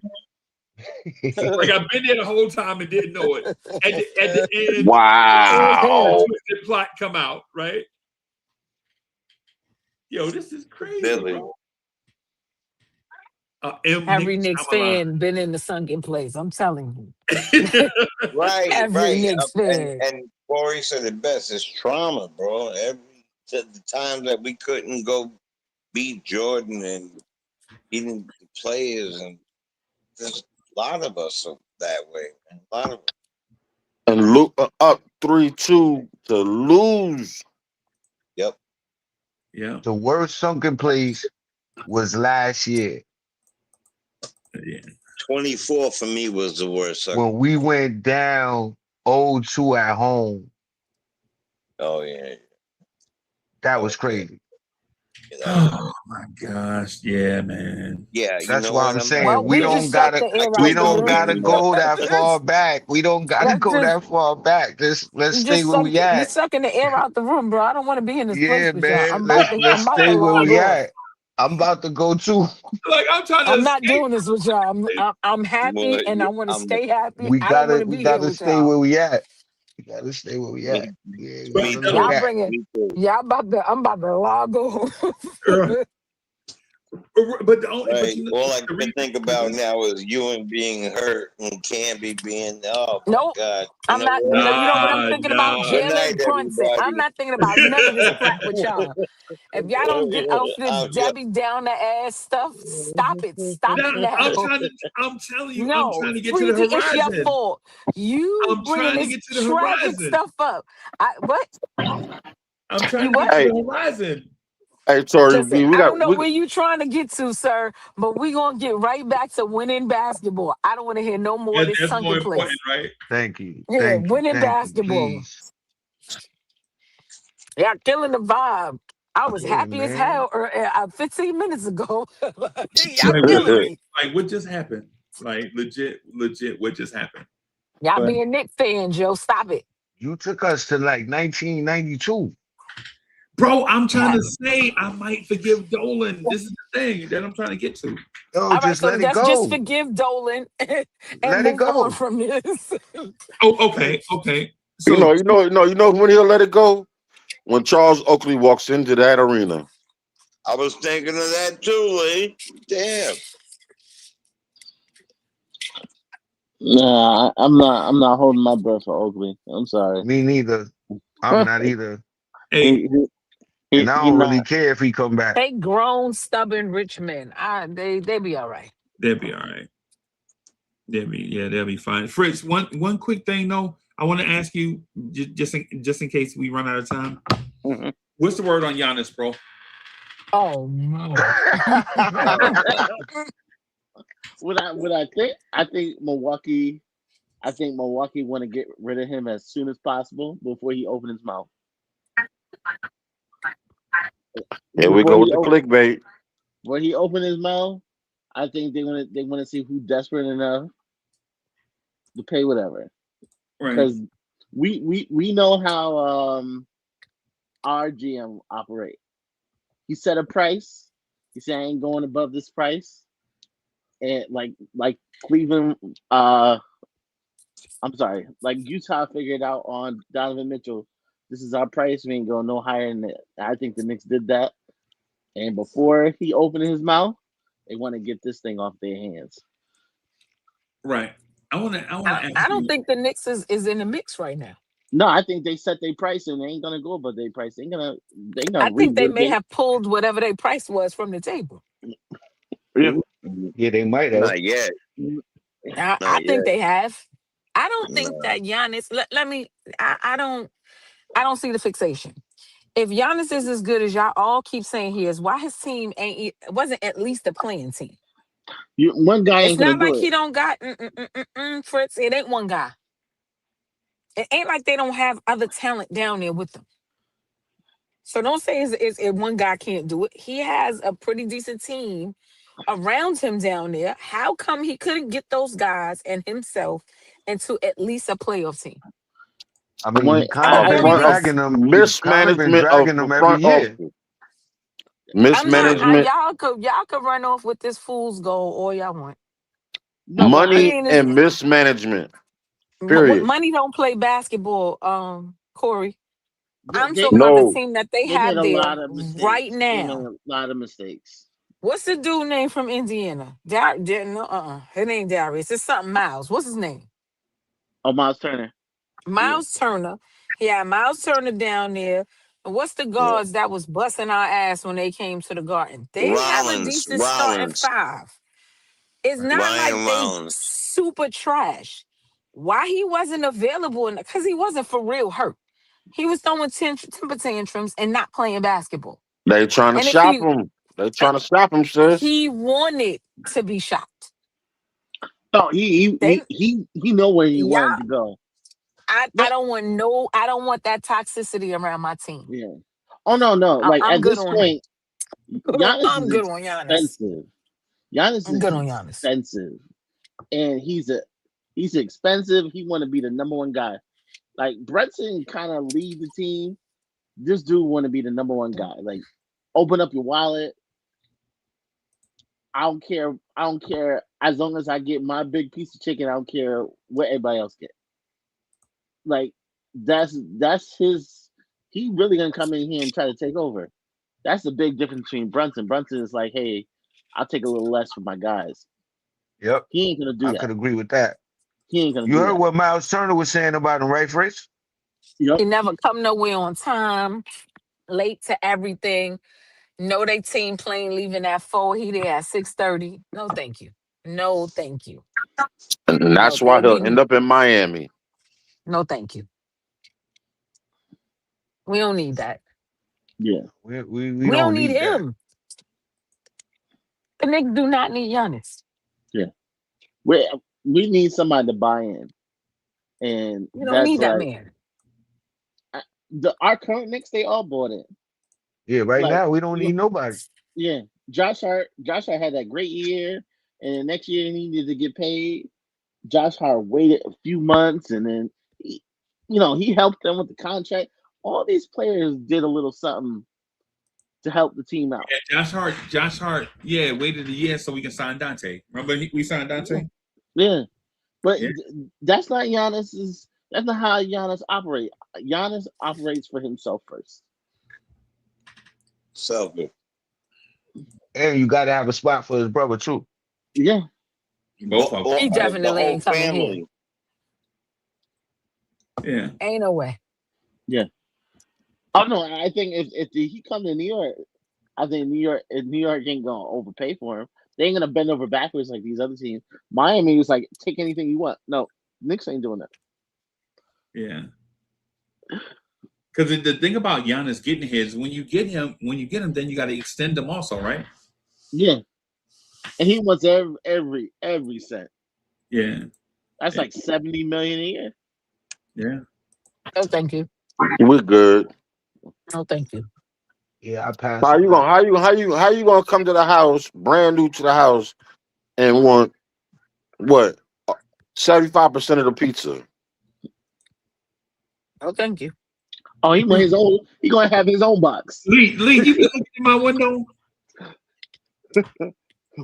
Say what? You been looking in my window, bro? Nah, I was just thinking, but I'm thinking. How you trying to get me to look like Eric Benet and then you offer me pizza for dinner? You know I love pizza, girl. You stupid. You trying to get me to walk in the afternoons and all this stuff, man. Go to the gym. And then you trying to get I better be quiet if I wake somebody up. That's what I'm gonna say. Like I'm gonna just chill and I ain't gonna say nothing else before somebody wake up and get angry. But to the Giannis point though, the thing about Giannis is the things that we cannot refute. Giannis is a top 5 NBA player in the NBA right now. Giannis' resume dwarfs the entire Knicks roster. His singular resume dwarfs, if you combine all 18 players associated with the Knicks right now, or however many associated with the Knicks, his resume dwarfs all of it put together. Right? And does a player of that caliber deserve the big piece of chicken, deserve all the money? Yes, he does. Right? But at the same time, to what Wise was saying earlier, Wise, you remember when we said this? Remember we got Anthony Hardaway instead of Penny Hardaway? Remember that? Yep. Like if you get Giannis right now, are you getting the Greek freak or are you getting Giannis? Right? Like If you get Giannis, you pay him all this money, you pay him for 4 years because he's not going to want to do 2 and 2, right? Because who's going to pay a 34-year-old Giannis, right? Who's going to give a 4-year deal to a 34-year-old Giannis? Somebody will, but it'd be hard. You probably won't be able to pick the city that you want. You might have to get that money from Sacramento or somewhere, right? The thing that intrigues me about the Giannis conversation is not Giannis to the Knicks, but Giannis to one of our competitors. That's what intrigues me, right? Like, because I don't think the Knicks will do it. Like, the Knicks are not in this place where they're going to break up this finely tuned automobile to restart all over again. Because this automobile that they have right now has made it to the Eastern Conference Finals 2 years in a row, right? So we're not going to mess up. We're not going to disturb the groove, so to speak, right? But what if Philly does? What if Philly adds Giannis to Tyrese Maxey and Joel Embiid? How they gonna do it? How does that impact us? More power to them. How they gonna do it? They'll package Edgecombe and Paul George and a bunch of picks. Oh, you think Milwaukee gonna take Paul George? Yeah, because the money have to match. They might, because the money, the money. Yeah. If that's the best deal they could get, they Y'all- might take it. If Edgecombe come with him, Yeah, You think they're Yeah. gonna take for just We- Edgecombe? And I don't think they would do that. But no, alright. no, they want picks. They want picks and everything. no, that's Yeah, not- I don't. they're gonna get That's that. just not. I think that's just they're not gonna. You do didn't that. hit a whole. You ain't hit a whole trade. What's the whole trade? The whole trade is a bunch of picks, a bunch of salary, and a young rising star. So you get something to start with, a bunch of draft picks, and a veteran money match. All right. Right. And that is the formula that everybody's going to use because nobody's going to trade their Steph Curry for Giannis. Like, that's not going to happen. Nobody's going to do Luka for Giannis. Like, that's not going to happen. But what teams can do is give them a bunch of picks, a young star, and a big undesirable contract that'll come off their books eventually, that'll free them up with all their money, where they can rebuild slowly. Because I don't think they would take that Paul George contract, but all right. they got to take a contract. I mean, what if they trade Giannis? They got to do a salary match. I get it. I just don't think that's the salary they're gonna take on. But all right. It may not be. It may not be. It may be Joel Embiid. But if Philly wants Giannis and Milwaukee wants to trade Giannis, somebody's undesirable contract is going to Milwaukee. Yeah. For a whole bunch of Paul George's contract ain't that bad. Like, once you think about it, it's next year, and then he's an expiring. So, like, it's 1 year of pain, and then next year, oh, this is an expiring deal. You can just shop around. So it's not that bad. Yeah. The only reason why it hurts as much as it does is because they waived Damian Lillard, which was dumb. And now you're like, so you stretched Damian Lillard so you could bring in Miles Turner. And now you got Miles Turner, Damian Lillard, and Paul George on your books while you rebuild. Yeah. And Miles that Turner desperate. talking about the house. Yeah, he definitely. He was like, yeah, what you He's call like, it? this is the Do worst nothing. organization I ever played for. Right. No, but like Yeah, they he were was- he- desperate. Like He definitely gave them the business. Yeah. You Yeah. know they ready to get off of him, bro. Exactly. Like they Still falling having a apart. big game. Damn. Yeah. Like But- imagine if they keep him and Giannis and he said all of that already. Yeah. Yeah. Yeah. Like they already, you can see they falling apart from the inside. Yeah. Yeah. It's amazing what a superstar will make your franchise look like, bro. Like soon as Jalen Brunson became a star, we stopped talking about James Dolan. As soon as Jalen Brunson blew up, he a star. He Mr. Clutch, all these things, all star, all that. We forgot that James Dolan even exists. Because Dolan ain't have to say nothing no more. Yeah. Like we legitimately didn't talk about the Lakers being sold and all that stuff because they got Luka. They got Luka now, and we don't even talk about the buses don't own the Lakers no more. It's amazing what a star can do to cover up a lot of stuff in your franchise, right? Like KD and all them guys are gone from Brooklyn, bro. I can park my car half court, bro. They'll play around it. They'll be glad I'm there. You know what I'm saying? They're like, oh, Uncle Freezy in the house, man. Can you stay? No, I can't stay, bro. I can't stay here, bro. Y'all the Brooklyn Nets, bro. I can't stay here. You know what I'm saying? Somebody's gonna get Giannis. Somebody's gonna pay like somebody's gonna do a weird trade. And I'm just trying to figure out, is it gonna be the Celtics? Will the Celtics trade Jaylen Brown and something for Giannis? I think it's a possibility. It depends if Giannis want to go there, Right. but it's a possibility. Like Milwaukee don't want Jaylen Brown, but they can send Jaylen Brown to someone else and get what they want. Right.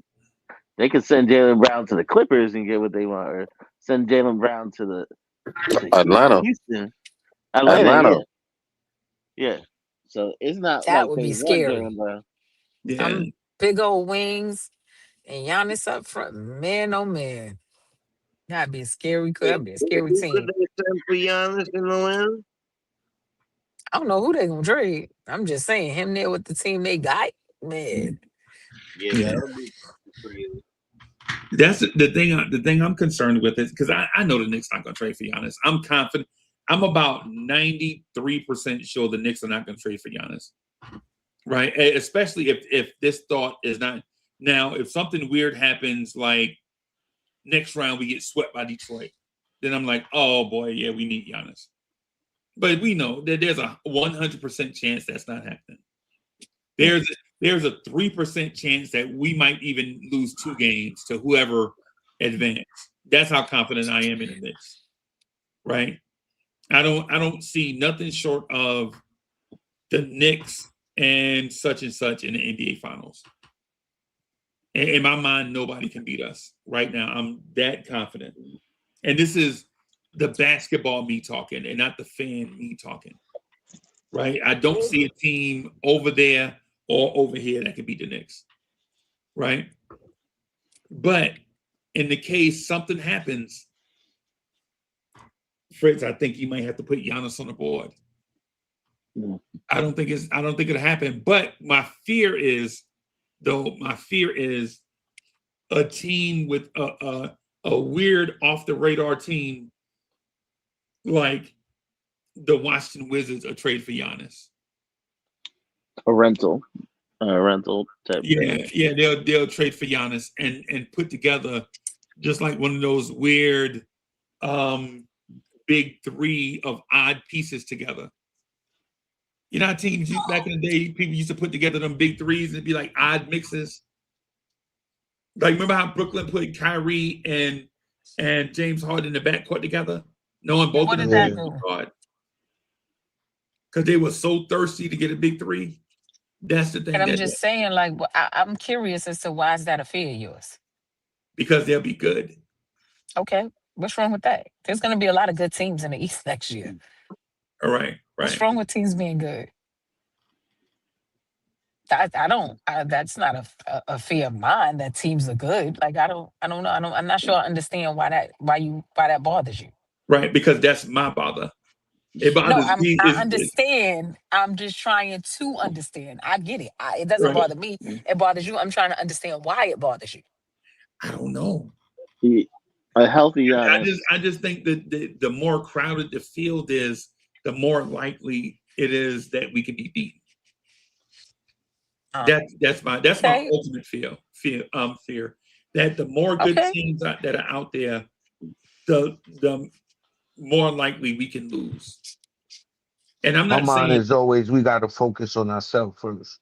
Yeah, like I don't know. I don't worry about everybody else. Like I get it. I guess I get it. Yeah, I get it. He gonna go somewhere, man. If he goes out west, I'm cool. If he goes to Atlanta, now I'm like, oh man, you know what I'm saying? Or one of those teams that are maybe a piece away. Like if he goes to Toronto, I'm like, oh no. Like we actually have to beat them by 10 now instead of 35. That's what I'm saying. Like you don't. Like who You really don't want to cares go. where he goes? We're gonna beat him by 10. I don't.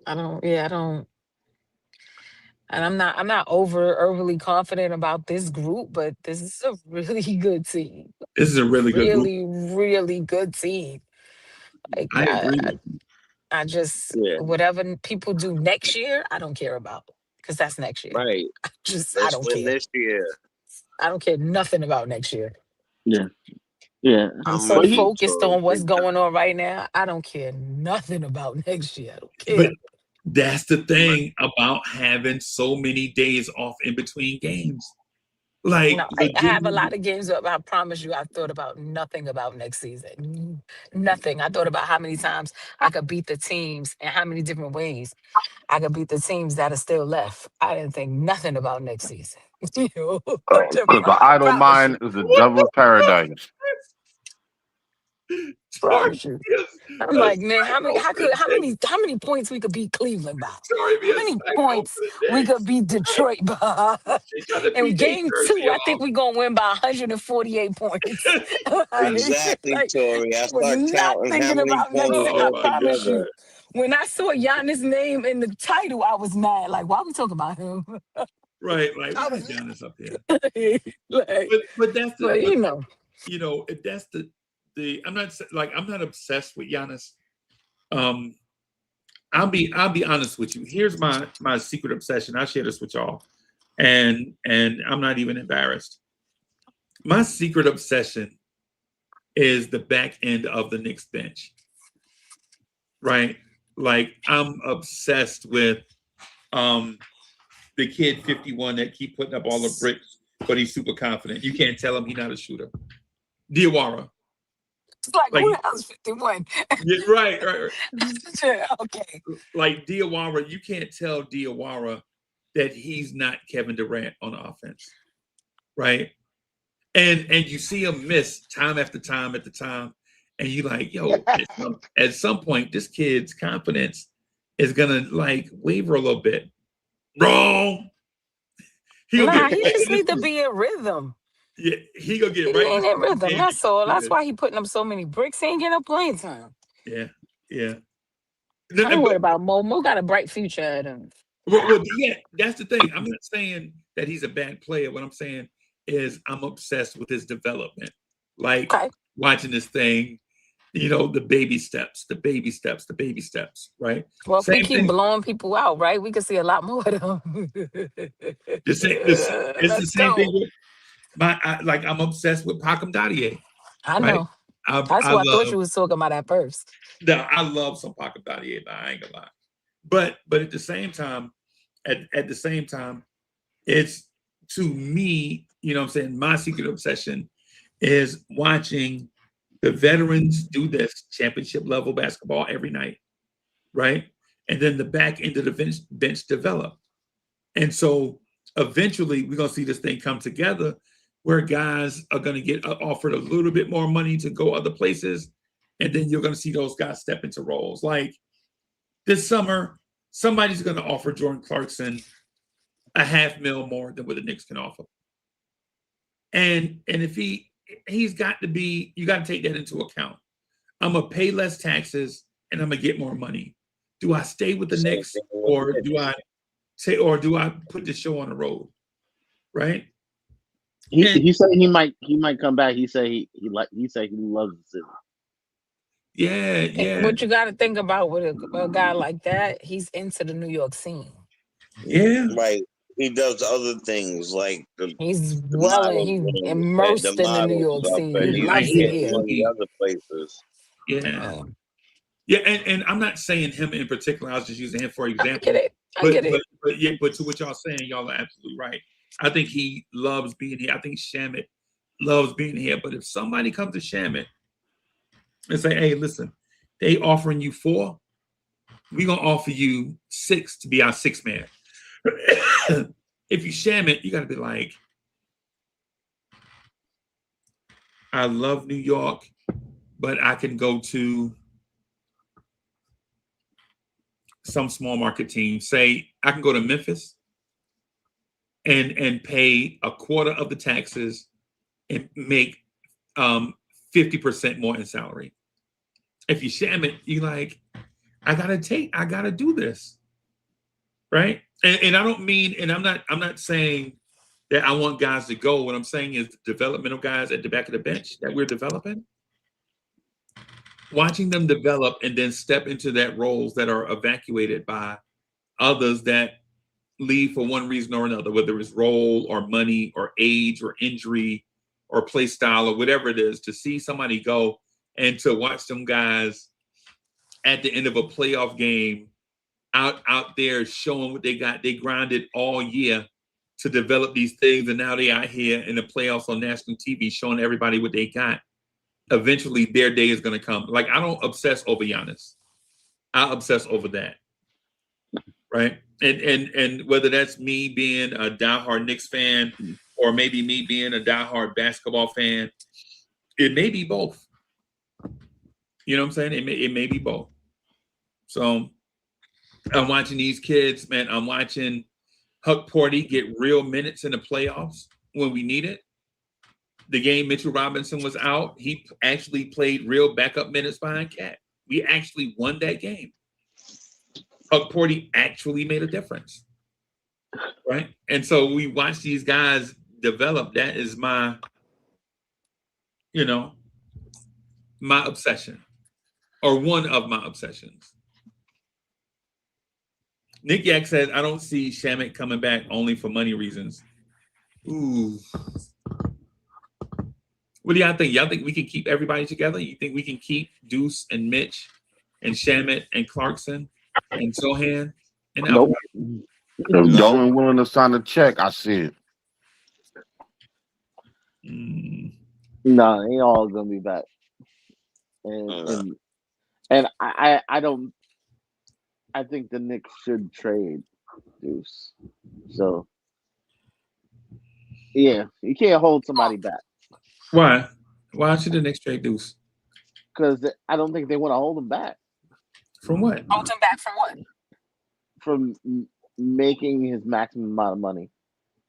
Yeah, getting the bag. Like he's Why gonna get wouldn't the the Knicks bag give him a bag? because it messes up your future. So The Deuce money, is not part of the future? money isn't there, Bro, Like, we're on the precipice of getting to where we want to go. And you don't think James Dolan wants to hold all these pieces together for at least one more run after the fact? That's if we make it, God willing. We win. Come no, on now. like no, to pay him what he's owed. Like not say, hey, will you take less? No, like pay him what he's owed. I don't think they could do that. I think they'll let him. They'll trade him somewhere that team will pay him. I don't think they're gonna trade Deuce or Mitch.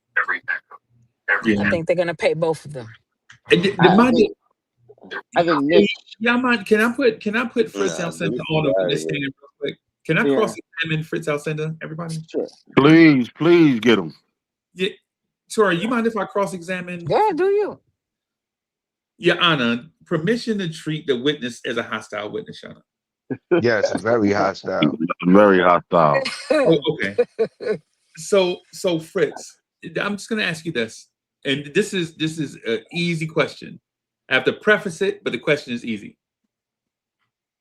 Remember, you under oath, right? Yeah.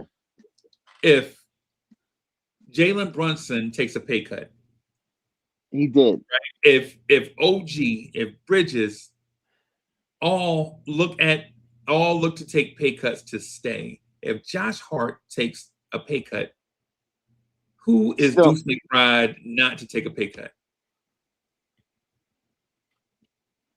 He he couldn't take enough of a pay cut. Like I think his value is around 20.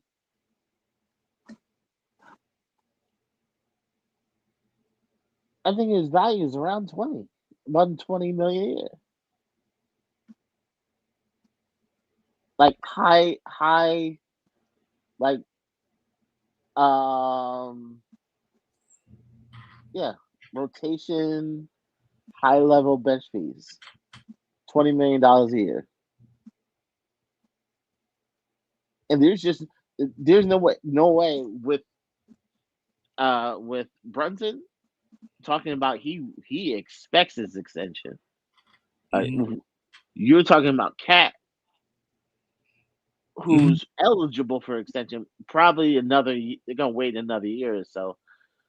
But like with those coming up, like you cannot give Deuce 20. You can't give Deuce 20. Why not? Because the money just doesn't line up. You can exceed the cap for like 2 years 2 out of 5 years if you want to do that. But like, yeah, it just doesn't fit. Like everybody isn't gonna get paid. And it's about time that like you start pivoting, like you move off some of these guys, like you move off some serious guys, or this ain't gonna work, or you're gonna move off a big piece, or you're gonna have to say, Cat, it's time to go, or Jalen, it's time to go. Man, all this shit is making me say, can we just win this championship first? Yeah. This is why I said I wasn't thinking nothing about next season, because these conversations are moot word. and they're depressing, and y'all killing the vibe. And I thought the No, but question you was going to I ask think Fritz was, is he a Deuce McBride or Mitchell Robinson fan? Because there go why I'm they a got to fan. go right there. No, Because we I'm know a and the people that he don't like, he going to I- ship out the door. Like, they can't keep them. Right. Yeah, no, yeah. I'm Hold a on, Fritz. You can't fake the funk. no, Fritz, you can't fake the funk. You've been talking about the last 3 years. The Knicks is getting rid of me. no. I'm a fan. Like I'm a fan, and I think they should get paid. I think the Knicks are fans, and like if a player is good, I don't think they want to put a player in a situation where they cost him. Like look where Jeremy Sohan, he got messed up by San Antonio. If they dealt him a year earlier, Sohan would be whole lot. They put him between a rock and a hard place. Right. They sat him for a half a year, right before his extension about to come in, Right. and basically, nah, we don't want no pieces of this. We're gonna cut you. Now you got to sign for a minimum, and then now you're gonna have to fight for your food. Right. Okay. That's wicked. That's something like he ain't gonna forget that. Yeah, but And you I got don't. to think. Right, but I think But you that was telling hold on a second, only a Tori. Hold on a piece of second. the story. Hold on a Go second. ahead. Go ahead. Check this out though. You talking about somebody who came from a small market team. You know what I'm saying? Who just inherited 2 first-round picks, guard, wings. You I understand what I'm know. saying? No. But if you care about the player, No, but I think that's you why don't put the San player. Antonio. You don't want to put that player in that situation. If you care Right, about the but player, if you don't that's why care, San you don't Antonio care. let him go, so that he had the opportunity to go where he wanted to go, because they could have traded him. Right. That they had a hard time. They couldn't. He had 11 offers. How hard of a time was they gonna have to get rid No, of Jeremy Sohan? it was $7 million. He was getting paid $7 million this year. I understand. I'm not talking about his salary. I'm talking about them letting that man go. You saying that they were gonna have a hard time trading him, and I'm saying he got They 11. did. He could have They went to tried. 11 other teams. They tried. They told him he can fish for a deal, and he couldn't find one. I don't know. You maybe you looked into it a lot more than I did. I just No, don't like think that what they like did, he tried. they could have put him And someplace he didn't want to be. They let him go and let him choose where he wanted to go. Right. they told him fish for a trade. He couldn't find a trade. Nobody's gonna take that 7, and then you gotta have what's that? So when A they let cap him hold this go, did summer. he keep his money? Oh no, he has check. Like he got check because he got cut. Yeah. So he got He his got money paid anyway, 35% of what they owe him. and then he got to go where he wanted to go. Yeah, this like okay, we're gonna let you So I'm find whatever sorry, how's that a bad thing? because he's not gonna get the extension that he really wanted. He's starting from zero again. Yeah. Yeah, it's all right. He left the team where he wasn't getting no, I mean, not that he's getting playing time here, but he left the team that he wasn't getting no playing time on. So he wasn't going to get no extension from them anyway. To go out there and get a deal where he wanted to play, I don't think that that's a bad situation to be in. That's a bad situation. Yeah. I don't. What is Not if you got offers. but That the man thing is, had 11 offers. 11. yeah, and the thing is 11 the minimum Spurs, offers. but He still had an opportunity to go make money and go play. somewhere, yeah. But Fritz, the thing about San Antonio is San Antonio wanted a certain archetype of player, right? Yeah. I They mean, thought it was, from they you thought it sitting was, on the bench, you not they playing, you thought wasn't going to get an extension from your team. They let you go. They gave you a big portion of your money, and you got to go choose where you wanted to play. I mean, you went from a situation where you was doing nothing to at least going someplace where you want to be at. and he's still in Yes. the So I don't conference know. finals. Surprise! He still made the I conference don't know. finals, right? Yeah. But here's the thing: they wanted a certain archetype player. They wanted a I big, don't know if both they with did him ball dirty. handling. I don't know if he did it, if it was good. I don't know. I know I would rather go someplace I wanted to be if I was buried on the bench and I wasn't getting no playing time, and I knew the team wasn't going to extend me. But that's just me. I ain't a ball player making millions of dollars. I got a regular job. Me too. And I'm not the boss.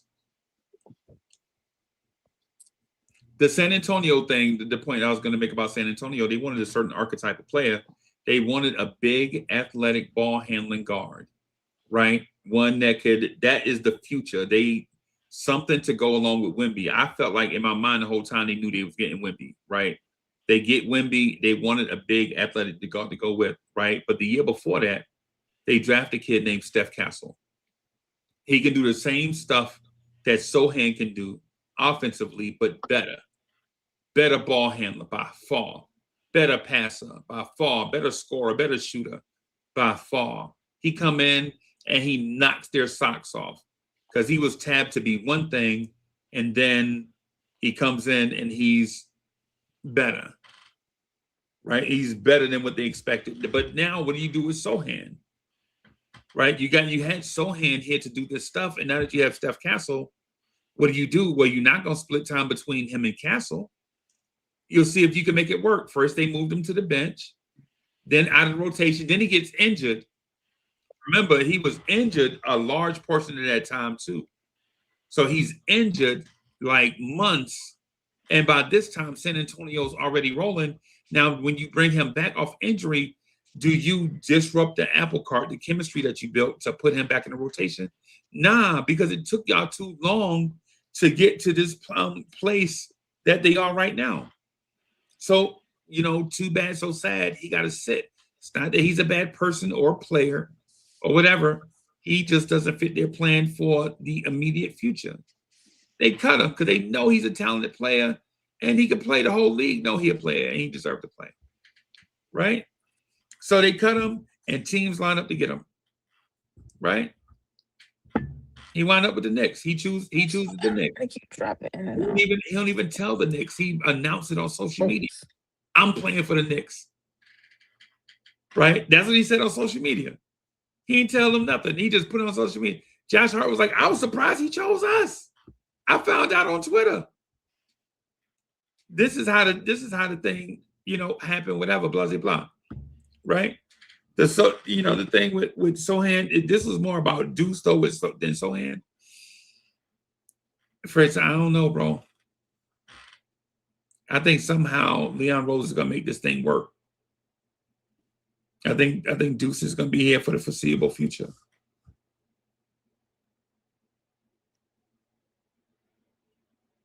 You think so? No? I agree. I don't.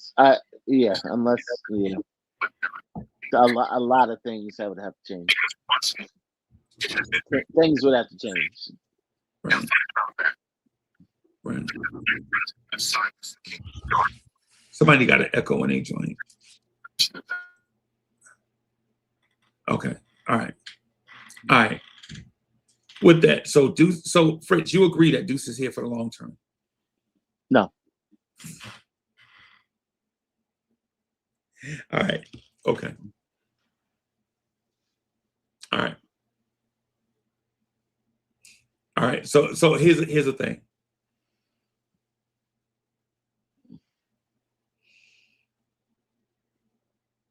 What do you think is going to happen Tuesday when we get back on the floor? Like, what do you anticipate happening Tuesday, regardless of opponent?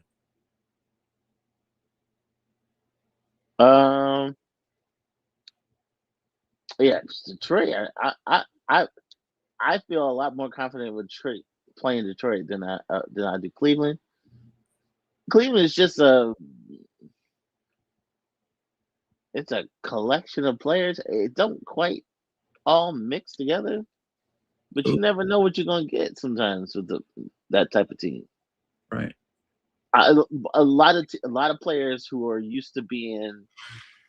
You got like what 3 players who are used to being like number 1. Right. That's why it's weird. It's just a weird collection of players. I think if it's Detroit, it's hey, if we could stop Cade, the whole machine stop. Okay.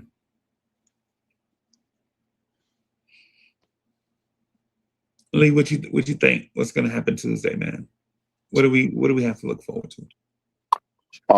I could care less who is next, and I feel like it's gonna be ugly. We might start off a little slowly in the first, but the next 3 quarters, I think we get everything because we've been on simmer right now. So now when we crank the heat up and we get the rolling, it's a wrap. It's a wrap for whoever's next because their legs gonna be dead by the middle of the third quarter, regardless who it ever it is. Okay. Well, go ahead, Fritz. Well, if Cleveland wins Game 7, they got less than 2 days. They got a day and a half to come to New York and play. Yeah, because they got to travel. And that all the games that we play in a series are every other day. There ain't no other breaks. Right. Yeah, I think we'll have fresh legs. And I think Mitch. Yeah, I think Mitch should dominate that series. So.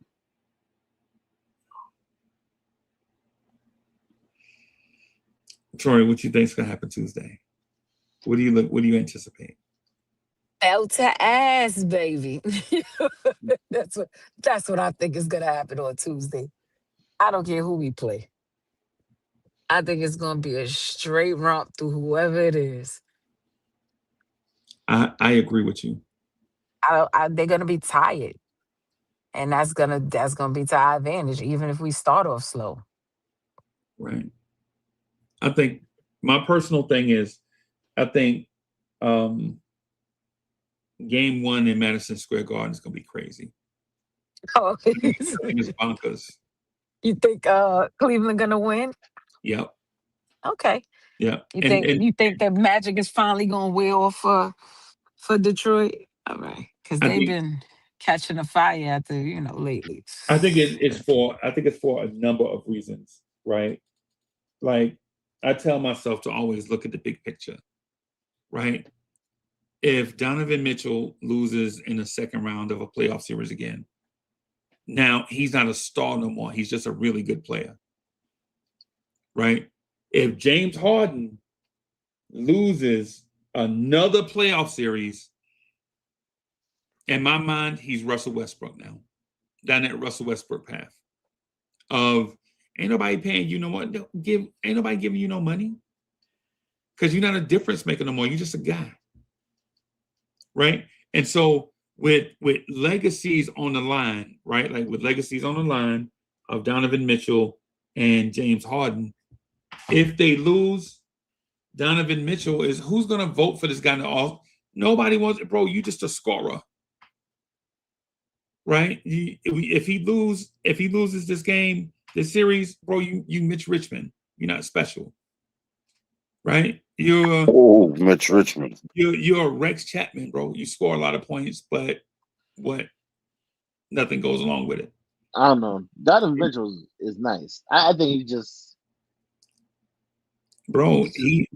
Poor roster construction. For 9 seasons. Yeah, Well, I was about 18 to say that. points tonight in the what would have been a closeout game. Exactly. 18 points.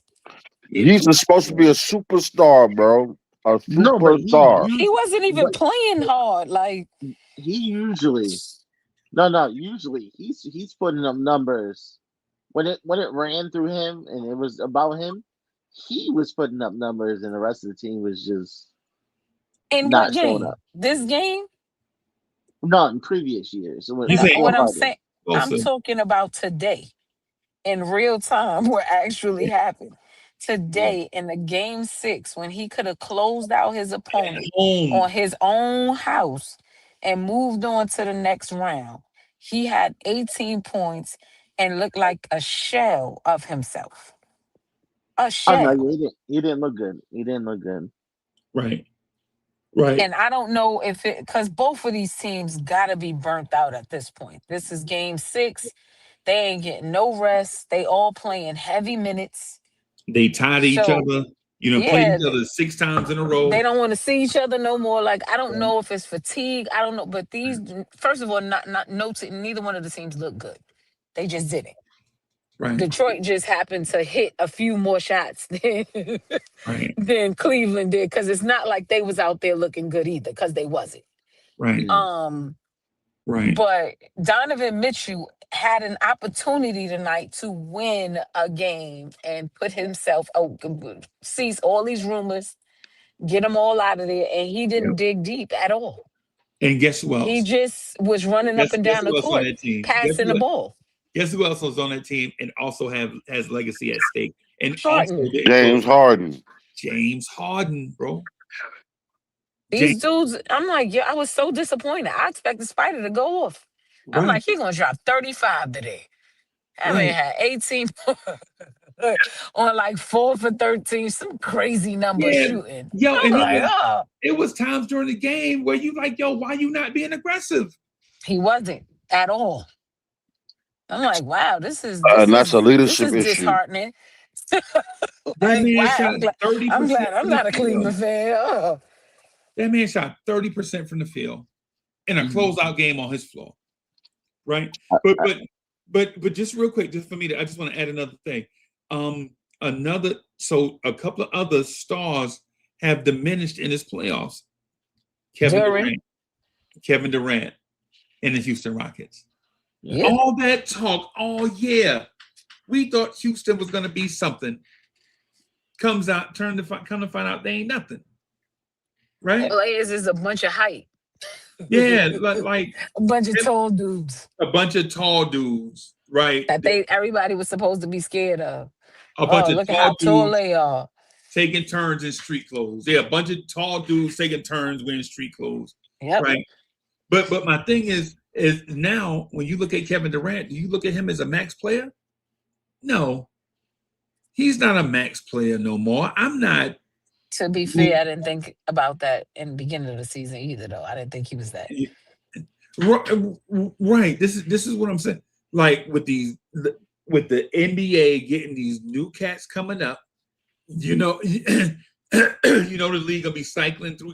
Did y'all see the Cooper Flag hype this year? The Cooper Flag hype is crazy. Do y'all see the Wemby hype? The Wemby hype is out of here. Right? Like you can't date Wemby to go all of a sudden. He's been in the league, 3 years? Mm-hmm. 4, 5, 4. Yeah.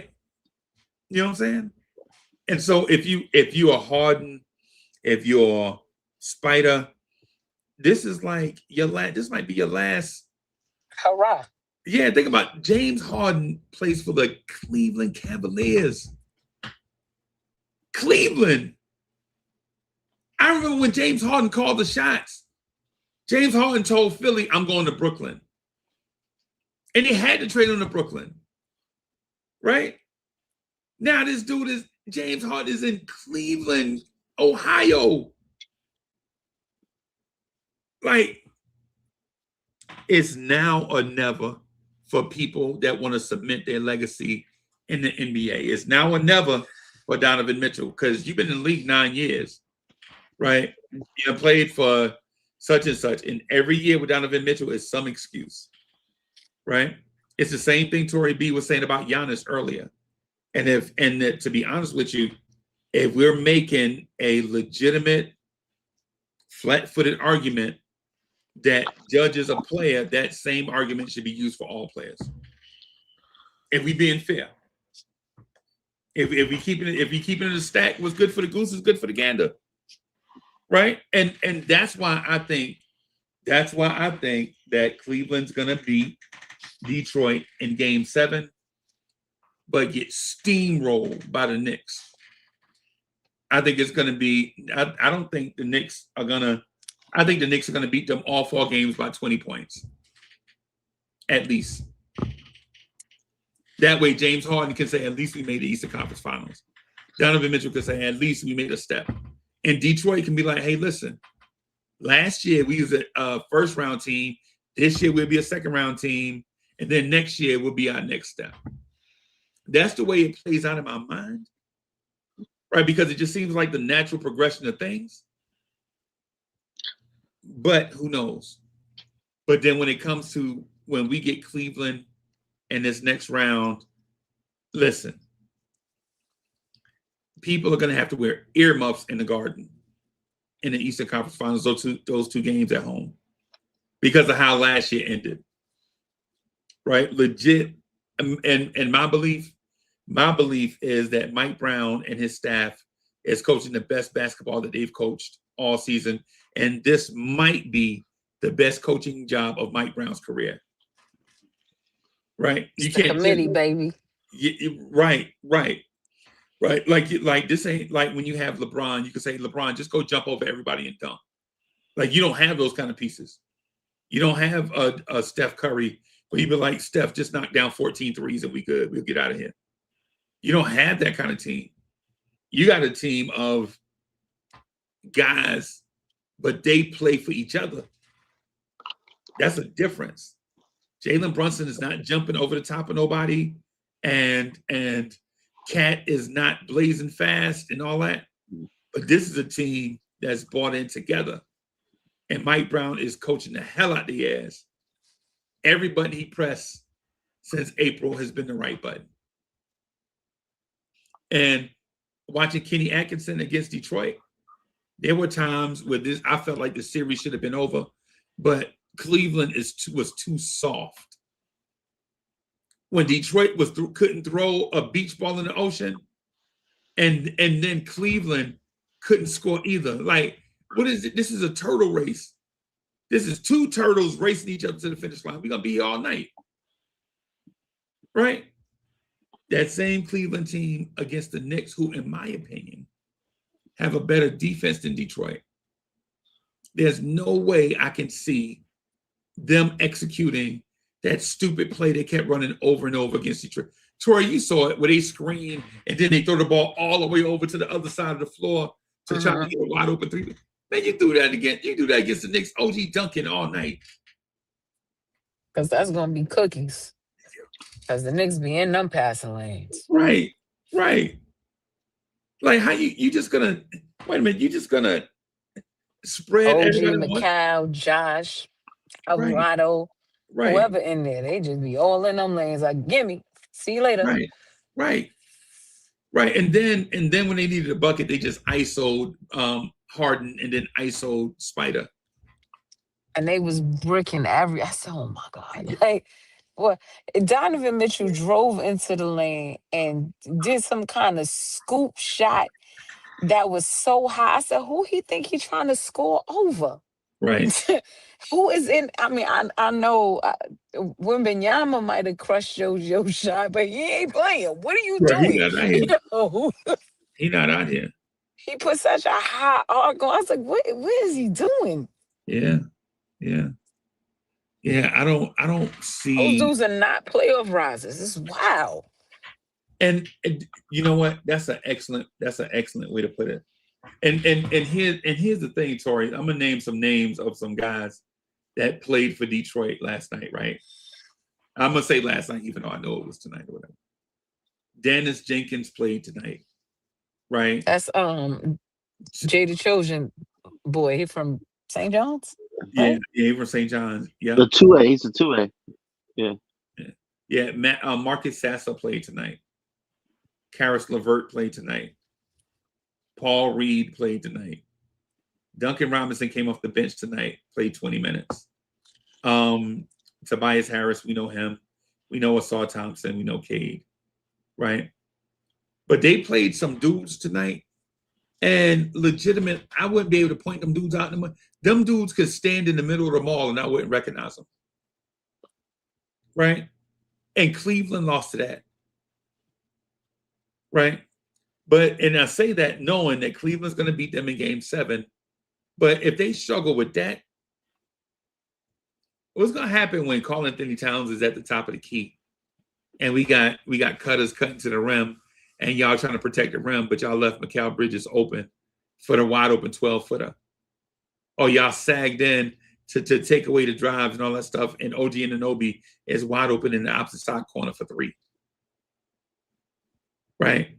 What are y'all gonna do when y'all try to run an exotic split coverage of man and zone to take away that stuff, and then you forget Jalen Brunson is an all-star starter? There's no way this Cleveland. Who's gonna guard Jalen Brunson? Harden? Spider? Dean Wade? There's no way. Listen, if we're talking about just flat out hoops and not just the hoops hype, the hype that comes along with NBA playoff basketball, there's no way. There's no way. Now, I said all these weird things about Detroit and Cleveland, but I honestly believe in my heart the NBA is not going to let James Harden go out like this. There's no way James Harden can go out like this. James Harden is a older, former MVP in the league, and if you go out with a fart, your legacy is ruined. Nobody paying you ever again, ever. It would be a choke. It would be a choke job because they were up 3-2. Yeah, bro. Can you imagine attaching that to James Harden legacy? Oh, wait a minute. It is already attached to his legacy that he a playoff choker. Yep. Yeah. OKC and now. And Houston, remember all them times in Breaking Houston? shots, turning the ball over. I'm like, yo, what is going on? Right. What is this? That's what I'm saying. That's what I'm saying. I don't think that the NBA can't allow this to happen. They can't Well, allow. what they go? Oh, well, I mean, I was going to say, well, what can they do? But they can do things. Yeah, they can blow the whistle like Too Short said. You know, right? Or they can put the Magna Ball on. Is that what they was calling it? The Magna Balls? Yeah.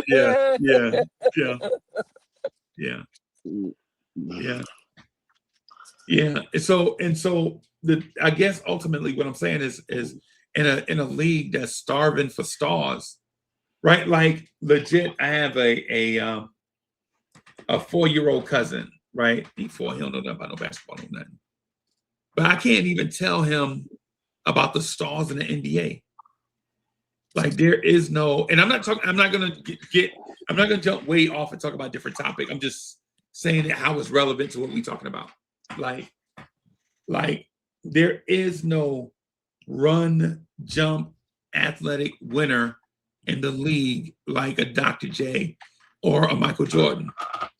Right? There is no, when I ask y'all who the best player in the league is, we all might come up with different players. Right? The league got to have somebody. And for that reason, and I know Harden is not a run jump athlete and all that. I'm just saying star power. But for that reason, I think Cleveland is going to beat Detroit because nobody who wants to see Detroit in the playoffs anyway? Y'all do? If the Knicks were out of the playoffs right now, would y'all watch a Detroit and 76ers Eastern Conference final? I wouldn't watch any more basketball. I promise you, it'd be over for me for the season. Right, it'd be over, right? Yeah. So, Fritz, that's what it is, bro. I guess I'm looking at this side of things where I think we're gonna get Cleveland, and I think for one solid week, Knicks fans are gonna think we're the greatest thing since sliced bread. The way we destroy Cleveland. That's my personal, because I think OKC and San Antonio is going 7.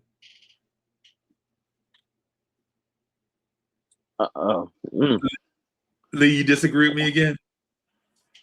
No, it's a tough season. It's a tough matchup. What's a tough matchup? The OKC Oh, Spurs. yeah, that should be a good one. I'm looking forward to those games. Yeah, I think that's gonna go 7. But the Knicks will be at home after they sweep Cleveland, and we'll be having these same conversations. We'll be having these same conversations. Like, why we gotta wait 9 days? Yeah. Cleveland's going out sad actually, because they did a lot. They did a lot at the deadline. They went out Keon Ellis. Everybody wanted Keon Ellis, and then they don't play him. They went out and got Schroeder. Right. They went out and got Harden. They did a lot. Right. And they don't even spread. And they have all 3 of those ball handlers, right? They don't even spread Detroit out. Right? They ISO and try to be all cute with the pick and roll and all that stuff. You know what I'm saying? And then you don't have trusty knockdown shooters in order for you to run the pick and roll. Mm-hmm. Right. Like I know they like that kid Max Strus, right? But he, just like tonight, 6 points, 2 of 9, 2 for 7 from 3, 8 rebounds. That man took more shots than points scored. Dennis Schroeder gave them 0 points tonight and 3 turnovers. That's they bench. You know, I mean, once they beat Detroit, I can't see that team. Yeah. So why do a lot of Knicks fans want Detroit as opposed to Cleveland? Oh, I don't care who we play, right? But I still believe the easier route is through Detroit. Okay. Because I don't think they go past Cade. Like Cade is where it stops for them. Right. I think they have decent defense. I don't think it's better than ours. And I also don't see any other consistent scorer other than Cade Cunningham. You could let him get 40 a game. Let him do it. Right. Nobody else is going to score. Yeah, I think also for Detroit to beat us, the officials are going to just have to let them beat the hell out of us. Basically. The whole game. Outside of that, I don't think they have much of an advantage on us. And the wild thing is, that's what they did with Philly. They were letting Philly beat the hell out of us, and it didn't matter. Yeah, it didn't matter. Yeah. I think the Knicks like that, though. I think that's our secret superpower. I don't think that Jalen Brunson appreciated getting headbutted by Kelly Oubre. I don't think he appreciated that at all. No, hear me out. I think we like to play physical on defense. That's what we want. And I think I think Cat wants to play physical in the post. Right? If you let Cat work in the post without calling him for that stupid cat whistle, Cat gonna cook everybody in the league. There is no one in the league can stop Cat if they not blowing a whistle every 2 seconds. You know what was weird? It was super obvious what they were doing with Cat this series because they didn't do that in the Atlanta series. He didn't get the same whistle in that Atlanta series. Nah. They definitely was giving him that regular season "We Hate You" Cat whistle in that Philly series. I'm like, oh my God, yo. How you get knocked out of bounds and kneed in your chest and in your groin and they like, yeah, that foul is on you. Like, Yeah, what? you found Wait, me? Oh, I was irritated so much with that whistle. I'm like, man tried they to lucky we don't really need Cat. That man tried to knee Cat in his private and they still called the foul on Cat. Yeah. Like, what are you doing? I was like, Joel Embiid, you dirty bastard. You dirty bastard. But here's the thing. If we play Detroit and they play physical, I think that playing right into the Knicks' hands. Because we've been wanting to be physical to hold it. We holding ourselves back because of the whistle. Detroit don't hold back. They don't care about no whistle. Shoot your free throws. They don't care. At the end of the game, only if they give us our calls, though, Freezy. Like they can take us out. I mean, they can attempt to take us out the game. They can let them be physical and not let us be physical. We've seen that. Right. Well, yeah, that's it. Because if it's lopsided officiating, I mean, you can't expect to win most times. Right. Unless you're the Knicks in Philly. But I mean, the way that this offense. The way that we've been playing, and our defense, we don't even have to. I shouldn't say that. I don't know if that's the right thing to say. Our defense is we playing really, really, really, really, really elite defense, and we don't have to get super physical just because everybody is. It's gonna sound weird, but they handsy. They in the passing lanes. They being disruptive. They pressuring up the court. So we can match their defensive intensity without getting crazy, if that makes sense. And they still can't stop us from scoring. They still can't stop us from scoring. Yeah. They still can't stop us from scoring. Like, I don't care how physical you get. All 5 of y'all are gonna be in foul trouble. Right. Yeah. I like how we're well rested. The last 2 years, we had injuries in the in the series we lost. So Josh Hart stress, ab injuries. We had OG with the hamstring. Right. So I think I feel good with us resting because I think we would have won those series that we lost if we were healthy. Right. So that's what we got going into this is that So we're we healthy. earned these days off, baby. Yeah. Enjoy it. Them. Yeah. Yeah. I think I agree. Y'all see any surprises? Anything Cleveland can whip out, and then we were like, oh no, we didn't see that coming. Turn back the clock for some of these players. Harden. He gonna have to juice up. He gonna have to get the juice, and I'm telling immediately. Y'all know he juicing, right? Right. Take that man bottle. Hold up. Triple double. Blood triple test double this man Harden. right now. Right. Yeah. Hold up. Yeah. Because Harden's a decent player on that team, but he ain't triple double Harden anymore. No, he ain't triple double. He ain't Lob City. You know what I mean? I mean, even if he is, it's gonna be for the game. Yeah. It ain't gonna be for the series.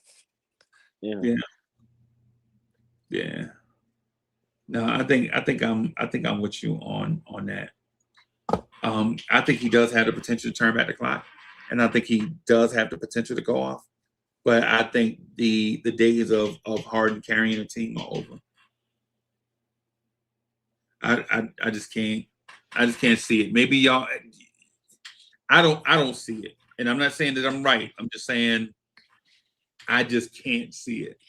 I think we talked about this right on Next Morning Drive. I said the same thing. I think the differences between the team is I think Cleveland has the potential for guys to get hot and go off, and you could drop a game to them. Right. But I don't think that's sustainable. Even then, I still see a gentleman's sweep. Like, all right, y'all got us this one game. See y'all later. Right. Adios, people. This is And not gonna happen again. and I don't Mobley don't look. He don't look like he got it in him. And they Um, soft. He Like, don't look it's like he got it in him. weird. How you don't take advantage of the fact that Detroit ain't scoring? Like, but y'all soft. Like, I'm good. Yeah. Yeah. I mean, if Mobley ain't putting up 25, 10, like they ain't gonna be a threat. Yeah. Yeah. And what I'm trying to figure out is how do you go double bigs and nobody has double digit rebounds? I don't understand that. Right? Like I don't get it. I don't get Yo, that. whose arena's named Little Caesars Arena? Is that Detroit? Yeah, arena. Yep. Virtual so upset Little Caesars Arena is gonna be Midwest Square Garden. Yeah. they going they gonna do the same thing they did last year, try to limit tickets just like Philly. Yeah. I got cousins talking trash to each other. I got cousins in New York and cousins in Detroit. You know what I'm saying? They going at it. Yeah, what do you think about the coaching matchup? JB Bickerstaff or Kenny Atkinson versus Mike Brown and his crew? Again, I think that he has the edge in Detroit. Okay. I think so. Because Big, what's his man name? Because I always call him his daddy. JB. Yes. His father's BJ, right? No, Bernie. It's not because he's not a junior. No. He's John Baptiste. Right. Yeah. He don't do as much coaching as I thought. He do a lot of yelling at the officials. Right. And that annoys my spirit. I said, Jesus Christ. Like, I never noticed how much. I watched a couple of Orlando games, and then I watched this game today. I watched a couple of this series game. And I'm like, he spends 70% of the time talking to the officials. Right. I don't, how you coaching? Go over there and coach. Just, can you shut the hell up? And they all do it. I said, dang, I don't never want to hear nothing about cat talking to officials ever again in life, yo. Right. All the players on Detroit do it. And the coach all game long. I can't take it. I'm like, oh God. I thought Josh was bad. Y'all are horrible. Yeah, But I just I don't yeah. trust them. They not doing anything special. Like, they played that last Orlando. Was it the last one? I want to say they was down. No, it was this game 6. They was down 25 points, right? Okay. Detroit. And they came back and they won the game. But it literally took them like that whole 18 minutes that Orlando didn't score. It took them all that time to come back from that 20-point lead or 25-point lead. Yeah. How you couldn't close this gap a whole lot faster than this, and they ain't score in 18 minutes. And truth be told, if Franz Wagner was there, they wouldn't have won them. They would have lost in 6 games. I was gonna say 5. We right. They would have lost. We together. We together on that. It was so weird watching it, and I'm looking at their coach, and I'm like, yo, call a timeout. You need to run a play. Run a play. What are they doing? Everybody was just jacking shot. I'm like, oh, this game gonna take forever. They need to run a middle school play or something. They need to run. So, I don't know. I don't know what he gonna do when he get that pressure. Like, I was like, there's no way they could get away with this against any. If they say they had matched that with Atlanta, would have beat them. Atlanta would have beat them. Beat the brakes off of them because they can't score. Because they can't. It was wild. I said it took y'all 18 minutes to come back from a 25-point lead, and they never scored. How many minutes in real time though? Didn't it felt like forever? Because of course it was like They said timeouts 45 and minutes. They TV said time. I'm 45 minutes. like, Yeah, it felt this like an hour. yo, the Orlando Magic legit didn't score for 18 minutes, and it took them the entire 18 minutes to come back. I'm like, yo, this is Yeah, trash. Yo. These dudes are yeah, horrible. Yo, so I don't know. So yeah. I don't know. I think he'll coach circles around. Bigger staff. Yes, I was getting ready to call him his daddy again. That's why I stopped. Yeah, So they can coach yeah, circles around him. I think we yeah. have the advantage on both on all fronts against Detroit. Fritz, I ain't gonna lie. I think the Knicks pick and roll defense is immaculate. I think this is the best pick and roll defense that I've probably seen since the '06 Pistons. Remember the '06 Pistons ran the Kobe stopper defense where they parked the guard at the free throw line so Kobe couldn't drive the lane, so he didn't take all the shots out of the paint. I think that's the probably the last great defense I remember. And the Knicks ran some shades of that too. Not all the elements because of course, with modern basketball, you have to modernize your defense. You can't just go straight old school defense. It's not as simple as people say, stick your man. It's not that. These offenses are so nuanced that you have to modernize your defense, right? And then once a player gets hot, you let an NBA scorer get hot, yo, they going for 40. It don't matter what his name is. It could be Jalen Brunson, Tyrese Maxey. It could be Cade Cunningham. It could be Shea, James Harden, Donovan Mitchell, Jason Tatum. You let an NBA scorer get hot, bro, you in trouble. Mm-hmm. You know what I'm saying? So, yeah, man. Yo, that's all I got, y'all. I ain't got nothing else, man. Y'all got anything else? Y'all want to talk about Tibbs? Nope. I wanna, we could thank Tibbs for taking us as far as he did. Tibbs gonna get that Orlando job, and they're Tibbs gonna get a playoff. turned the team around. You give Yeah, him that. Turned this team around. yeah, yeah. Yeah. You think Yeah. that Orlando? Oh God, he going. Oh, you know what? They need a little discipline down there. Yeah, they need a Tibbs. They mess around and get Tibbs, man. They straight. They Yeah, need a little discipline down there.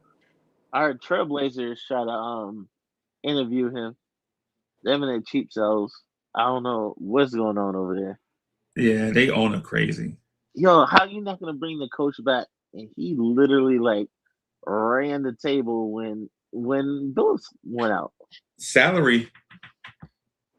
No, but he like literally when Billups left, they weren't like a player. They were the worst team in the NBA, bro. And then he like ran the table like you're not gonna give him the job. Salary. I'm telling you. That's crazy. That's crazy. That dude, the owner, the rumor is that owner wants a coach that's going to make $1 million a year. That's crazy. And I did a story on it. Like the amount of things he's cutting out is ridiculous. He want to get rid of one of the two mascots. He said, "I ain't making no money. This stuff gotta go." So they laying up, but them black, the mascots make 6 figures now. Yeah. If you look at their salaries, they make good money. Yeah. So not only that, he not paying for late checkout. Like the game ain't till like that night, so they usually stay a little late in the hotel. He had the players leave the hotel on time and sit in the lobby for an hour. Yeah, he bugging, bro. Adam Silver gonna have to. Yeah, Adam Silver gonna have to put hands on that man, bro. And he's gonna have to put hands on him because that's dangerous. Yeah, you know what? Dangerous for his players. And I'm gonna tell y'all why it sounds dangerous, because it sounds just like the Charlotte Hornets, the old ones. Remember the ones that moved. Remember they was pinching pennies for everything. They wouldn't pay for nothing. The Shin family. I'm talking about the old Muggsy Bogues, Baron Davis, Charlotte Hornets, right before they moved to New Orleans. Remember, they moved to New Orleans because they said, man, the team don't make no money. We got to find a place. So we going to move them to... The least basketball, they're a football town. Let's move them over there. Yeah. I think that if he do that, that would be a travesty if Portland lose their team because of a cheap owner. Because they'll go from the richest owner to the poorest owner or he's not the poorest, he's the cheapest, right? So you go from that to, I just think my personal thing is it's a racist agenda. To me, that's what I think it is, right? And I know people will be like, man, you can't bring politics into everything. I don't bring politics into everything. I'm bringing politics into that, though. You know what I'm saying? When you got all these people, you know what I'm saying, making money, millionaires, and you see this, that they play a game for a living, and you're like, nah.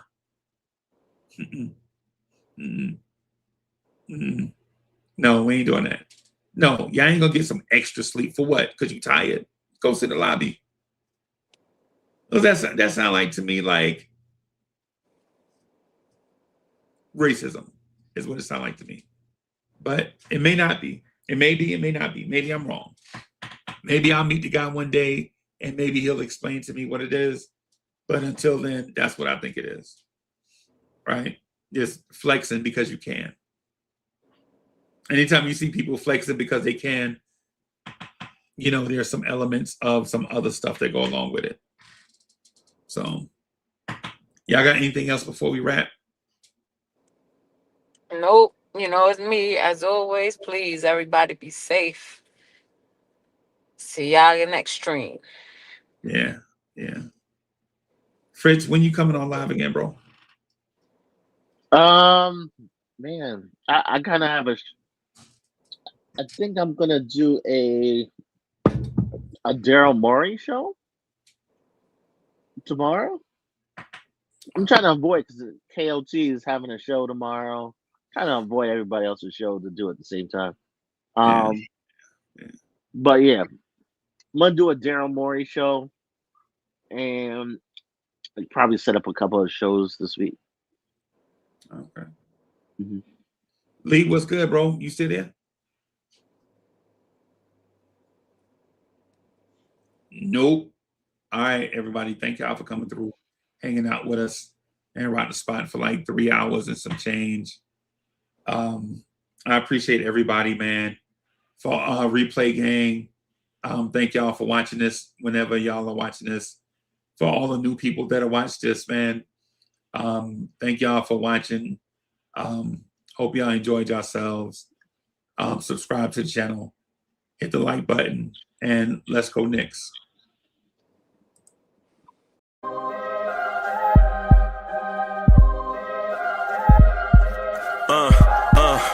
I rank where the view is nothing less than phenomenal. For how I express and project from my abdominal. The only view better, both my daddy and my mama know.